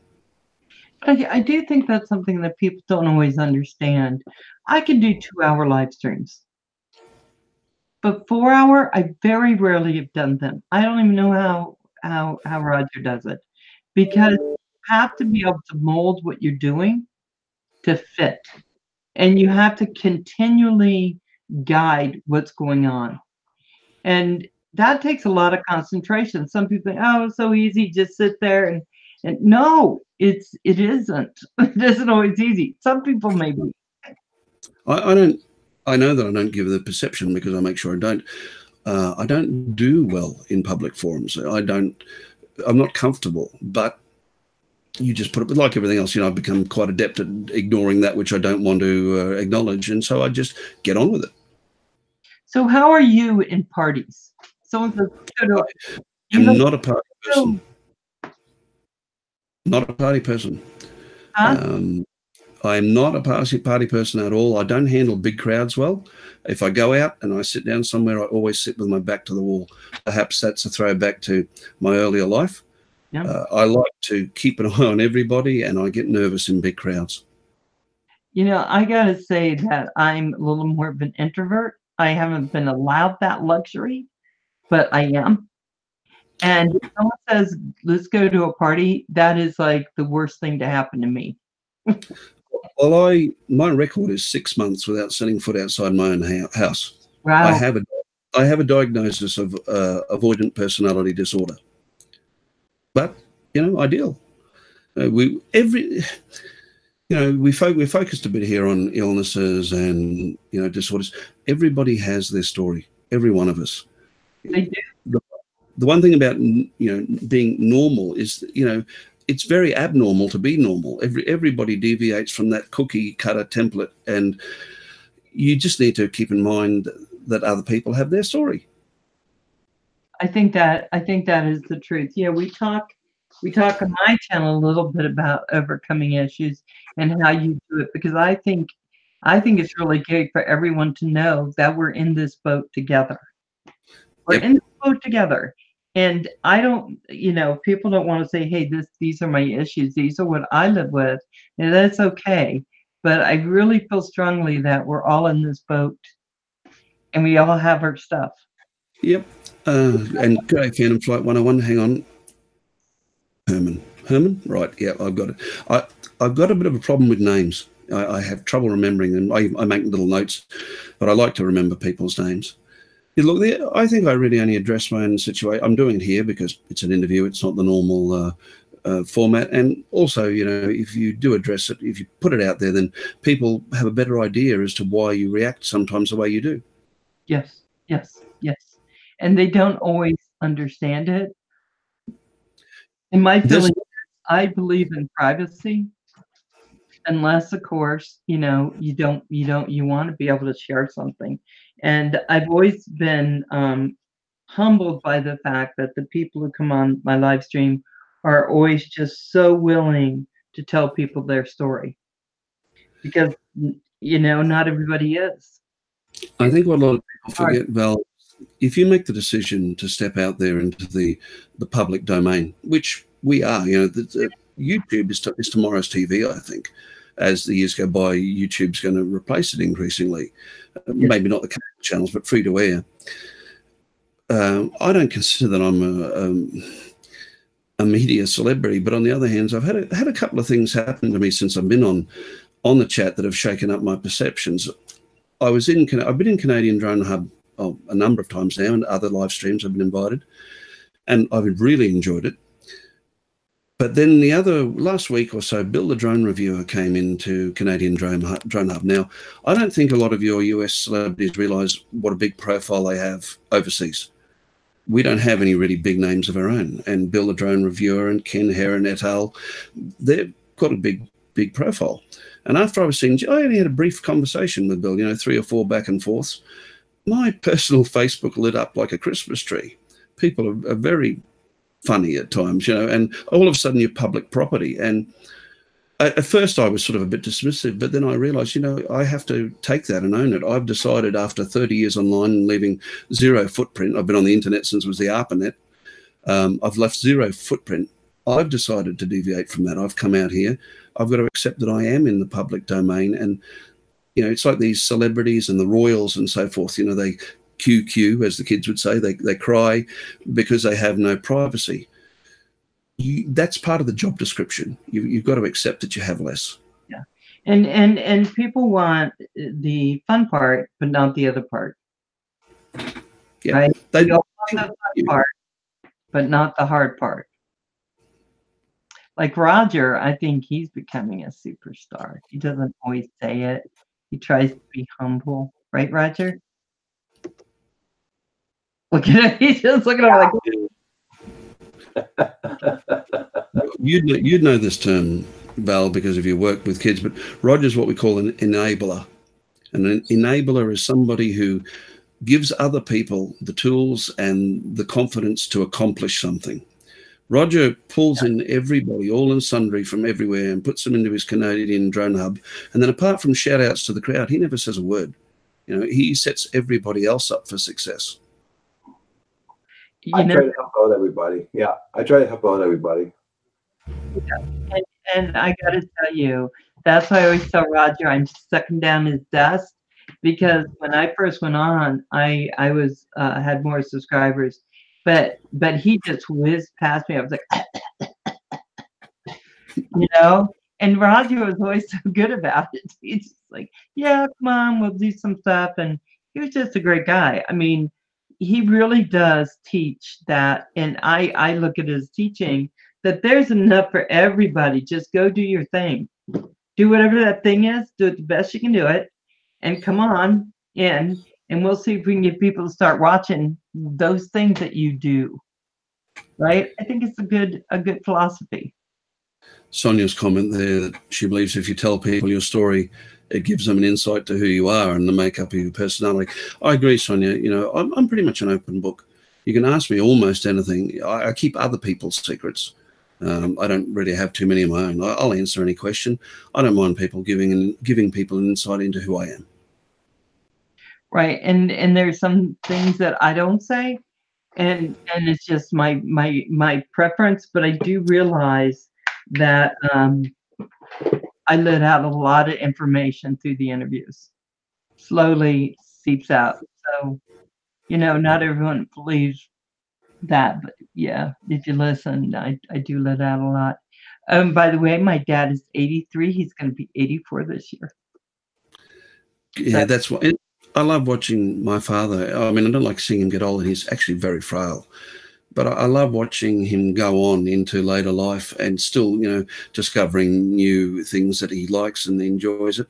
You know, I think I live my life a bit vicariously. I live it through the enjoyment of my kids and my dad and so forth. Mum's not with us. All of my grandparents are now gone.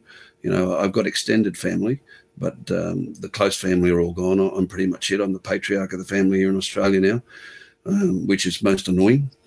But yeah. When you were one day sitting there looking around you, realizing it was you now? Yeah, very much. Especially for my children, I think that they were totally ripped off. You know, their grandmother, we lost our first daughter while my mother was in the final stages of her illness. And so my eldest daughter now, she was born shortly after her grandmother passed away. And I feel that my kids have been tremendously ripped off not having extended, you know, that close extended family.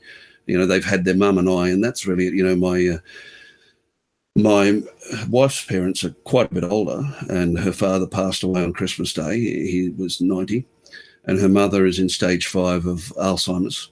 And, you know, so they don't have them, and they were always fairly distant, and my mum's gone, and yeah, it's been bad for them. And, you know, I do feel that I'm left to fly the banner by myself. I do the best I can.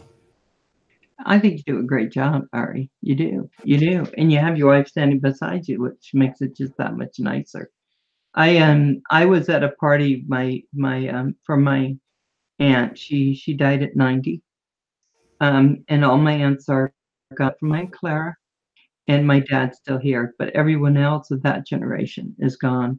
And we were all sitting around, all the cousins, and I went, oh my gosh. And they looked around, I go, it's us now. It's us. Yep. We're that generation.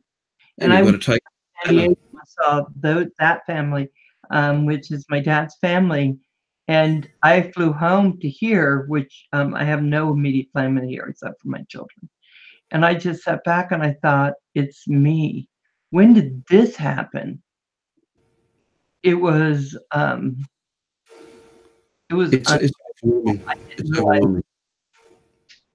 You know, So, you live the first part of your life, and the only person's happiness that you are responsible for is your own. And then you have children, and you know, like I had my kids very late, so I may survive to see grandchildren, I may not. But you know, generally speaking, people of my age have children and grandchildren, and one day you wake up and you realise that you're not only responsible for your own happiness, you're responsible for other people's as well. right, it's so true. You know, when my kids all started leaving, you know, and I'd done probation and other stuff, and my kids are leaving. I looked and I thought, oh my God, the only thing I know how to do, and I've worked all my life, is be a mom. I do juvenile probation, and it's still using my mommy sense, you know, like this is, I have to care enough about them to hold the line for them and tell them, you're not crossing this line, I'm holding it for you. Right. And it's just this other sense. But then I'm like, what do I do when I'm not doing that job or I'm not doing mom? I mean, what is left? And it took me a long time to kind of figure that out. YouTube, drones kind of helped save me. Does that make sense? Yeah, it does. But when I, you know, as I said, I've, you know, it seems like an age. I've only really been part of this community a couple of weeks. I don't know why you're inviting me in, because, you know, of course, I'm a superstar. I'm not a superstar. You know, I'm nobody. But I've been going back through your channel. I'm trying to get up to speed with everybody, and I could see straight away that it's you. You know, it fits. Yeah, it's just, you know, I tell people, they ask how long you've been interviewing. I said 18 years maybe now, or 17 years. I've been interviewing because I interviewed families, and I've interviewed a lot of people because it was part of what I do. But I love people. I love getting to know people. I love to know what that inner strength that they have, the keep going thing that they have. You know, so many in our community, they're like that. I gave up trying to understand why a long time ago. I draw strength from them. Yeah. You know, that's what I do. You can't understand it sometimes, but you can tap in on that. You can use them as a source of inspiration. And in turn, when my kids or other kids are down, I sit down with them and I try and impart, what's the right word? Poise. You know, I think that's what age grants you. You still feel, but you deal with it. When you're young, it's also raw and fresh, and you always react. As you get older, it gives you that ability to sit back, detach yourself, stand outside of yourself and observe yourself and see how you're interacting. And they say you can't put an old head on young shoulders. I don't know that that's true. Some people will listen, and this has got nothing to do with age. Some people and some people don't. Hi, Phantom. Yes. Yeah, I think that's true. I think when I work with kids, there's sometimes, you know, I remember, you know, I'm always humbled by kids. Are you, Ari? Yeah, when they trust you, when they have a trust of you.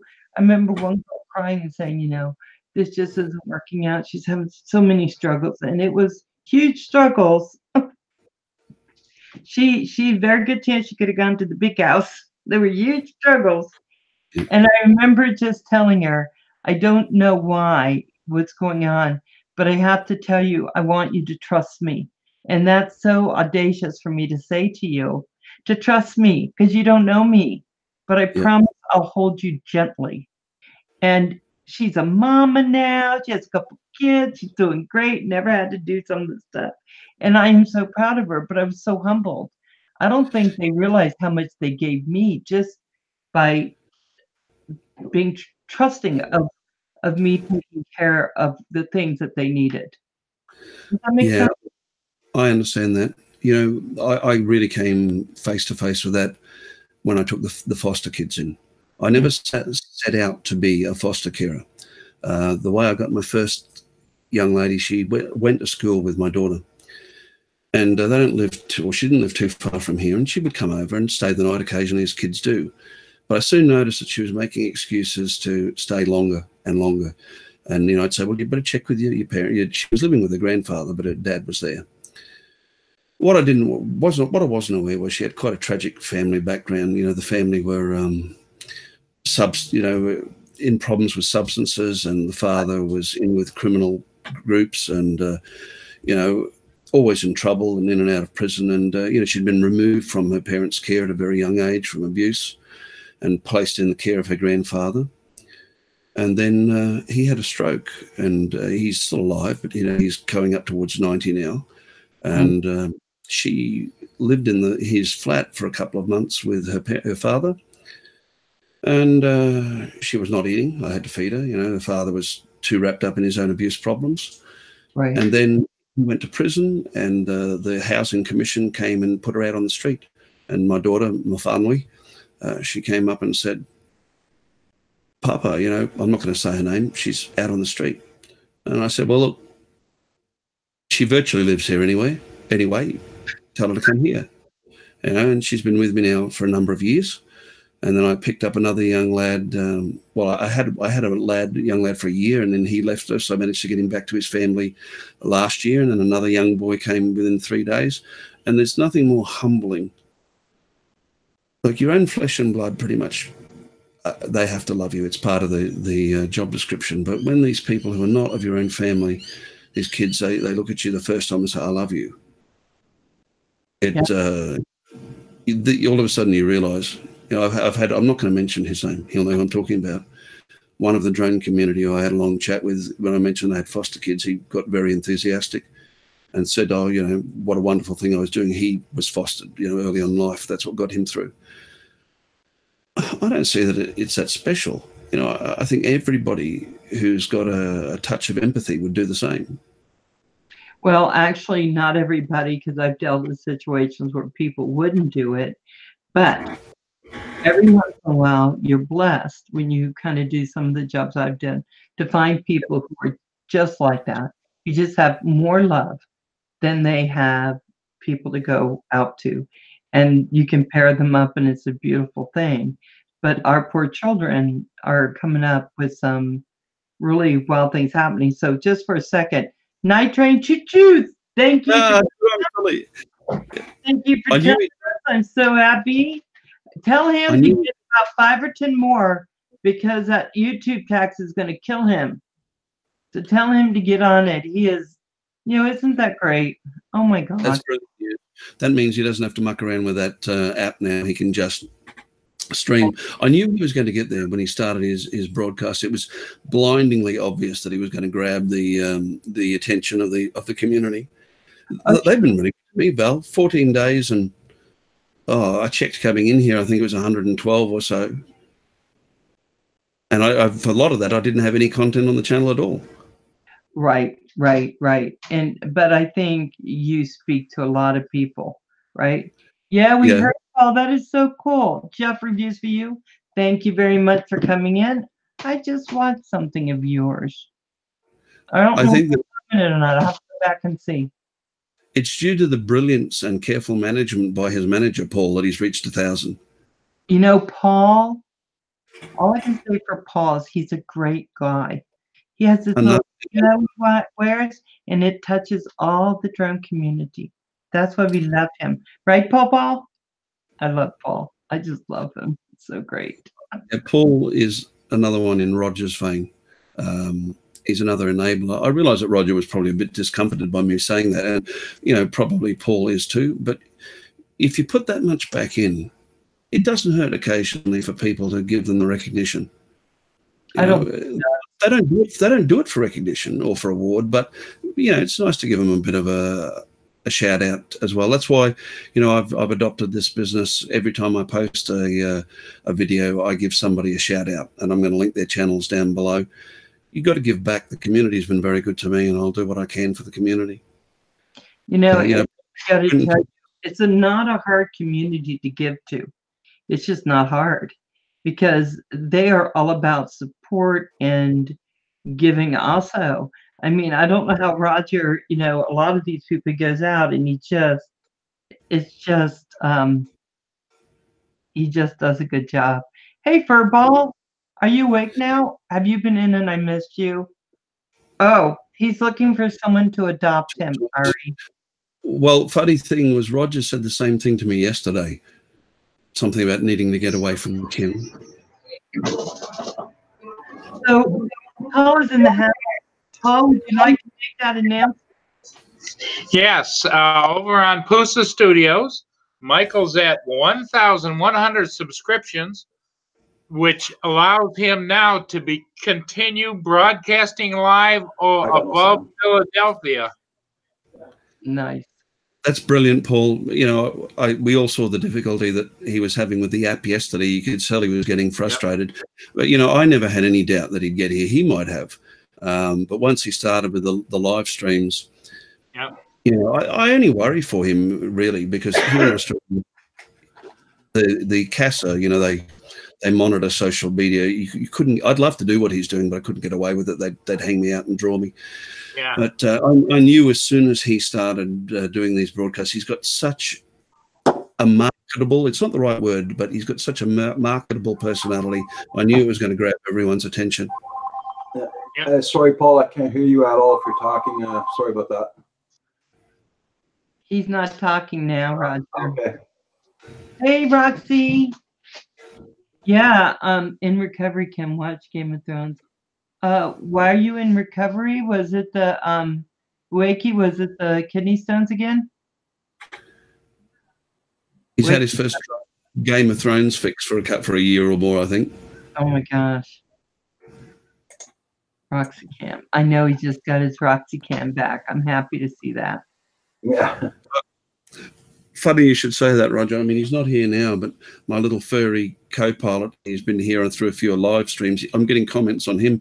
I actually hooked up a second camera through OBS yesterday, you know, focusing on there so that everyone could see him. But unfortunately, I run it all through a USB hub, and once I turned on my microphone, it had a hernia, said, not enough bandwidth. So I had to take the second camera off for now. Yeah, I'm going to do one for my puppies because they're always in here, but I don't want them trying to take over, and they will. I'm going to go out and come back in so I can hear Paul when he talks. Okay. Wakey, I hope you're okay. Our family's all been hanging out for Game of Thrones, Wakey. It's yeah, and then of course 30 or 40 days ago they had to start the obligatory marathon, so they watched the whole 7 seasons before the next one started. You know, I was watching Game of Thrones for a while, but then I just thought it's just too wicked. It's so wicked in that. You know, what do they call it? Suspension of disbelief. Right. You've got to tell yourself it's only, you know, like imagine how the actors feel. You got to tell yourself it's only a story. You know, right. I mean, people are a bit too sensitive these days. You know, my family, mum's side both sides come from European stock, and you know they're different with how they deal. You know, my father kissed me, you know, and I kissed my kids. And I remember dropping my son off to school when he was about 11 or 12. And, you know, I got out of the car and got his bag out of the boot and I gave him a kiss on the cheek and said, love you, son. And off he went. And I didn't know, he told me later, when I pulled away, the kids started to give him a hard time. Oh, you got to kiss your dad, do you? And I heard this from another person who witnessed it. He didn't get upset. He just turned and faced them and said, I feel very sorry for you that your father isn't secure enough in his love for you to show it in public. Which, you know, is incredibly profound coming from somebody of that age. Yeah. But you know, Smart lad. Yeah, you know, our society, unfortunately, we've become in kids speak excessively woke. You know, people are pushing minority agendas, feminism. Not that I disagree with equality for women, but you know, these minorities push their agenda, and these days there's nobody more marginalized in our society than a single white conservative male. You know, in all of these other minorities who, you know, they want the freedom to be themselves, and they should have that, but they don't seem to extend that to people of the older generation. And nowadays, people like myself, you know, like with my foster daughter, I'll put my arms around her in public, and that's garnered criticism. And I think to myself, well, excuse me, but screw you. You know, so many expectations are being put on us, and we're being critiqued. You know, and so when I go to watch something like Game of Thrones, were it real, obviously I'd look at it a little bit differently, but I just suspend disbelief and take it just on its artistic merits. And that's why, you know, when Philly got that criticism the other day about, you know, language and so forth, look, that's not my values, but he doesn't mean, look, you've got to look behind the intent behind it. He doesn't mean anything, no slight, you know, that's just Mike. You know, I really, I have 2 boys and 1 girl, and my wish for them is to all be able to have the things they want in life, that they work for, that they go for. This is my wish for them. And that's where I'm at. And I have a 11-year-old grandson. That's my wish for him too. Right? Am I a feminist? Yeah, kind of, guys. But that's a long story. That's a long story. But I do like men who are men. I do like people who open doors. Do like all of that. Sorry. No, I don't hear nobody. Oh, I'm sorry. Can you hear me, Roger? No. I don't hear nobody at all. Sorry. Well, I'll tell you what, I'll back out. I'll say goodbye to everybody because it seems to work when there's only 3 of you on there. Roger's dropped again. So I'm gonna back out, Val. But I love you, Val, and Ari. You did a great job tonight, and we're all gonna celebrate not only this, but we're gonna celebrate with Michael over here. Oh yeah, over 1,000. Absolutely, yes. Absolutely. So please pass on my congrats. Can you hear us? I don't hear nobody now. Val, say something. Hello, how are you? I'm right here. No? Do it one more time, Roger. But you know, Ari, I don't see a problem with putting your arm around your daughter. Why would that be a problem for anybody? And I put my arm around my son. Yeah. Of course, people like this because they're all bigger than me. I don't mean to. I'm not trying to court controversy. I'm just stating fact. Women are judged by a different yardstick than men in today's society. Now, you think that you're a feminist, and maybe in your mind you are. I don't see you as that way. The problem, feminism is nothing. It's like communism or any ism. They're not bad in their original concept if they played out exactly as they're purported, but they always get distorted further and down the track. Feminism, for a start, the problem with that is its name. It mentions one gender, feminism, female. People say that it's about equality and equal opportunity and equal reward. Well, there was a movement that was 200 years before feminism for that, and it was called egalitarianism. Mm-hmm. Yeah, and to me, it has a greater claim to justification simply for the fact that it doesn't mention one gender in its name. Now, people who are generally concerned with the rights of minority groups have my utter support, but unfortunately, a decent proportion of feminists now, new age feminists, not the ones from our generation who had to fight when there really was a fight to fight. Nowadays, it's more about beating down on men than empowering women. At least that's how it seems from our perspective. And I'll jump back to where we were. I understand that. I do. Go. It's people from our generation, right? It's a little bit different.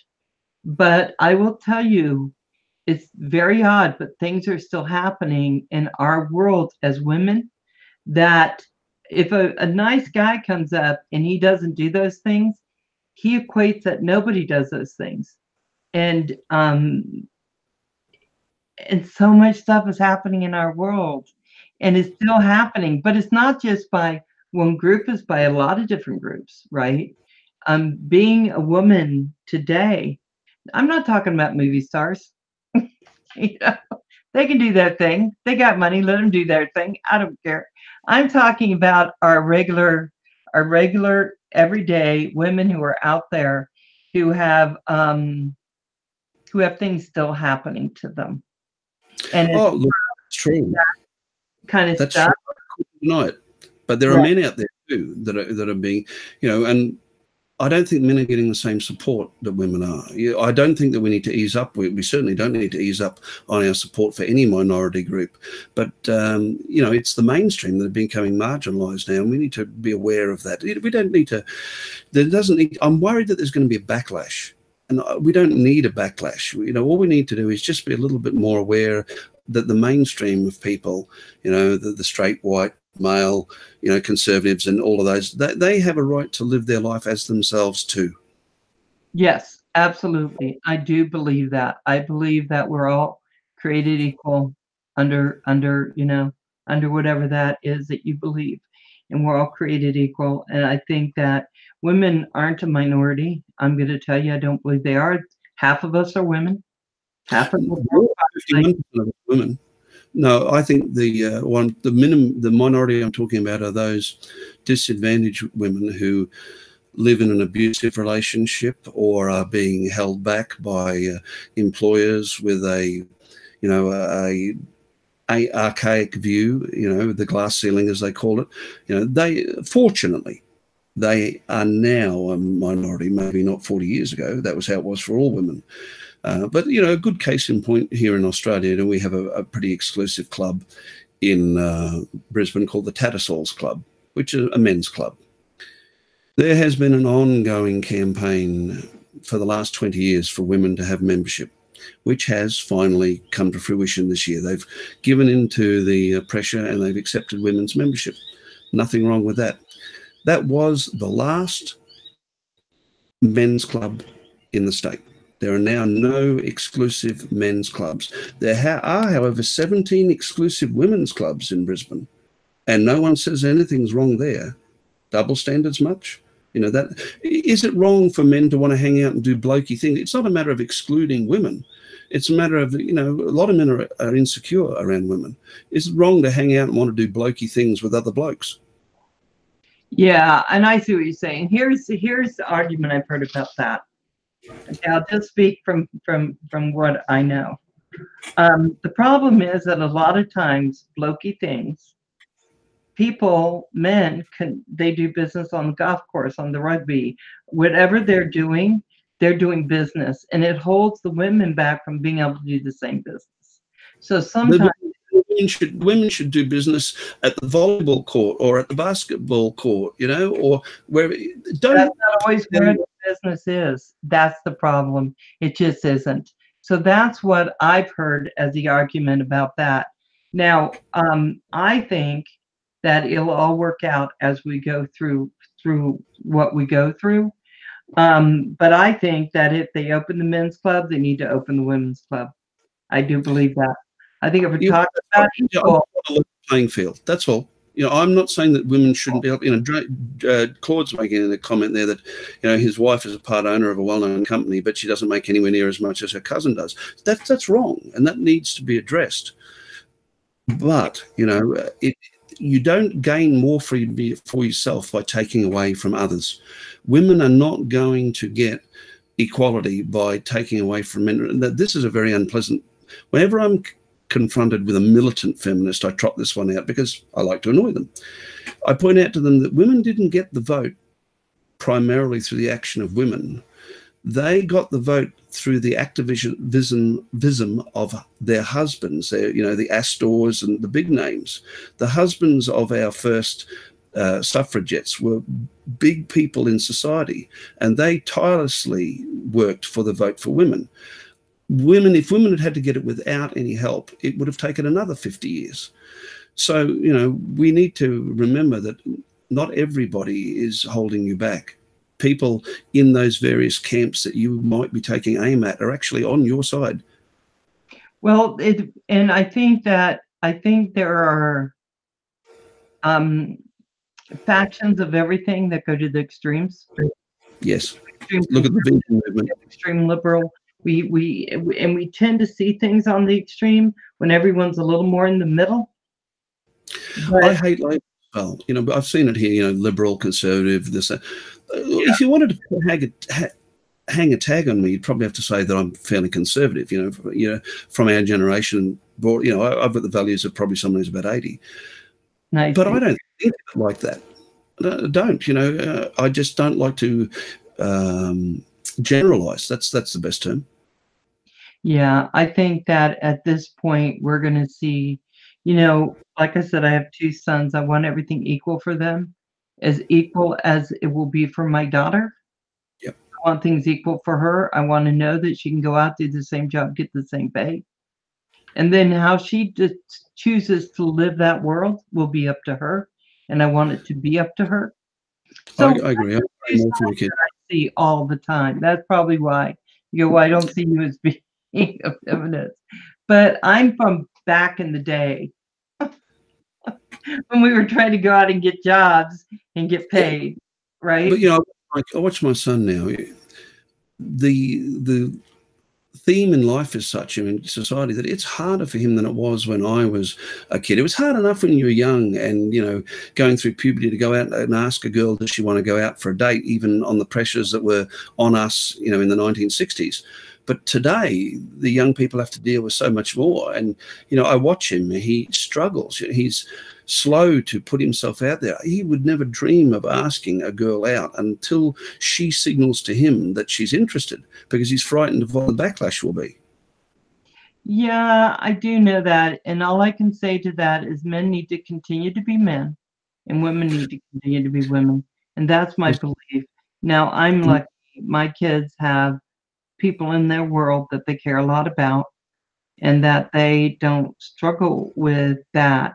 So I think they need to continue to be who they are. That's what I tell him. Yeah. I brought him up pretty much as my grandfather brought me up. My son, as I do, he's 15. He holds out the chair for ladies. He opens doors for ladies. He's like me. All women are a lady until they prove otherwise. And but I've also seen him get what I've get. I've seen him open the door for a lady and have her say, "I don't need your help." Now, I've had that, and I can deal with it. I just go, okay, please yourself. But on him, it makes a lasting impression that is going to be to the detriment of all the other women that he meets in life further down the track. Yeah, I think that's why I say men need to continue being men with what they're comfortable with. And I do, hold on. Equal salaries, equal jobs, okay. But going to a men's club, why would you want to? You know what? I'm going to tell you again, a business thing.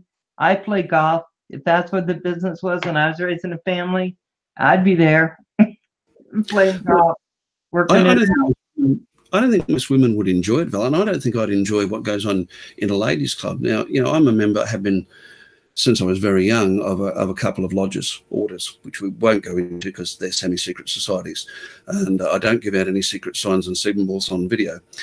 But now I'm a member of the men's lodges, and my wife is a member of the corresponding female orders. Now we each go along, we do our own thing, and then a couple of times a year we have an open day when the spouses and are invited in, and it seems to work really well. And I think none of us feel threatened by it. So I got to tell you, when I was in Iran, I would go over to big community gatherings, and that's how they did it. The women would be in one room meeting, talking, and the men would be somewhere else talking important things. We are so close sometimes to those lines that the only way we ensure that things like that don't occur here is to make sure that we all stay very equal and we know how to deal with each other on that day-to-day basis. And so I don't mind men getting together, going out on the porch, having their cigar, because I don't want to be around smelly cigars. But I think that we walk a really fine line because it is so easy to slip back to where yeah. I don't think there's anything intrinsically wrong with that. I don't think there's anything intrinsically wrong with that model of, the men in one room and the women in the other, as long as there's a constant traffic going on. There are blokey women out there, and then there are guys who are more in touch with their feminine side. I personally like to socialize with women. I can talk about anything I like with women. I can talk about how my heart is, how I feel, emotional aspects. Whereas if you try that with men, you get shut down pretty quick. So, you know, if some of the men in the men's room want to go in and talk with the women, as long as they're welcome, and likewise the women can go into the men's room, that's great. You know, as long as they're grouped together by mutual desire, not by social restraint. Yeah, it was social restraints at that there, and it was okay because I was American, so I'd still go out where the guys are, and I'd sit down and I'd have that conversation. But they thought because of my country and how I saw things that it was interesting to them. So I got to sit out there, but and talk with them, and I found them fascinating in and of itself. I did. So, but I always wondered. Yeah, but the women would tell you they're happy being with the women and doing their thing, getting together and talk about all the things they wanted to. But it's a very patriarchal, is that how you say that, thing, right? The men Yeah, would. I love you, Claude. Yeah. Look, as long as if you choose to associate with your own gender, as long as it's by your choice, as long as you're not being forced into that, then I'm comfortable with it. Yeah, but in my meetings, usually it's men and women, the things I do for my business, for my jobs. But I have been told that I might not understand what they were doing because I was a woman. Rubbish. And that's the rub. That's the rub. When we're told, oh, I don't think you can understand this, or you do something a man would do, and then they sit there and go, well, you're doing this on a personal level, and you're like, no, this is business. This person cannot take items from here, go over here, because it's still the property of the government. And they say, oh, you're seeing it personal. So that's what we're seeing daily. That's not what you'll see daily. Look, people, I'm not going to say women here, I'm just going to say people. People should be able to do whatever it is they want to do. Now, you know, amongst my other things, I'm a small arms instructor, a range officer, safety officer. Not active at the moment. You know, when the kids were young, I got out of it because I don't like having firearms in the house with kids. I'm going to go back soon. I taught my wife to shoot, and she's damn good at it by and by. But she had to prove her competence before the guys. You know, it's mostly a blokey sport, not totally. She had to prove her confidence, but once she did, or competence, once she did, she was included. And that's good. And, you know, probably because of my work background in special projects and, you know, martial arts and so forth, I have met some very dangerous and very competent and incredibly brilliant women very early in my life. So probably that set me up for a proper mindset. You know, I've never considered women to be the weaker sex. The fairer sex, yes, not the weaker sex. You know, the ones I have met have been incredibly strong, and I've never had any problem giving women that sort of credit. Boy, we've gone into feminism in a drone channel. We're certainly making a circuitous. Yeah, and a channel that we don't talk politics in, but I do believe in going where my interview goes. And you know what? I think you're marvelous, and I do. I think you're marvelous, and I'm so happy you came on here to talk to me about these issues, because they are still issues in our world. They're issues in your world too. And there's going to be a day, I have to believe, maybe I'm just too Pollyanna, but I have to believe that everyone is just going to start treating everyone with respect and being kind. Love and tolerance. But not kumbaya. No. Bite me. You're right. Yeah, Val, live. But I do think that we all need to, at some point, just to accept the fact that we are all equal, and we just are. But you know, the truth is, I try to chop wood. I just don't have the strength for it. My son, you don't want to. I'm not saying that women can. I just can't. Have you seen Claude? He says that he's going dress shopping with his wife tomorrow.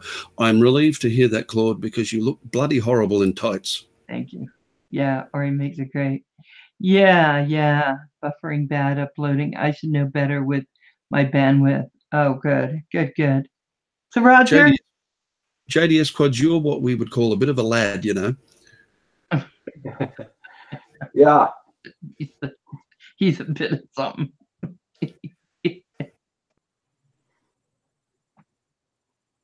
Yeah, you called me. What do you want? Let's see, buffering bad. Juno. Okay. Darn it in. Okay. Yeah. So I think, you know what? I love our community. I think our community is great. And we're like brothers and sisters so much of the time. Do you hear me, Val?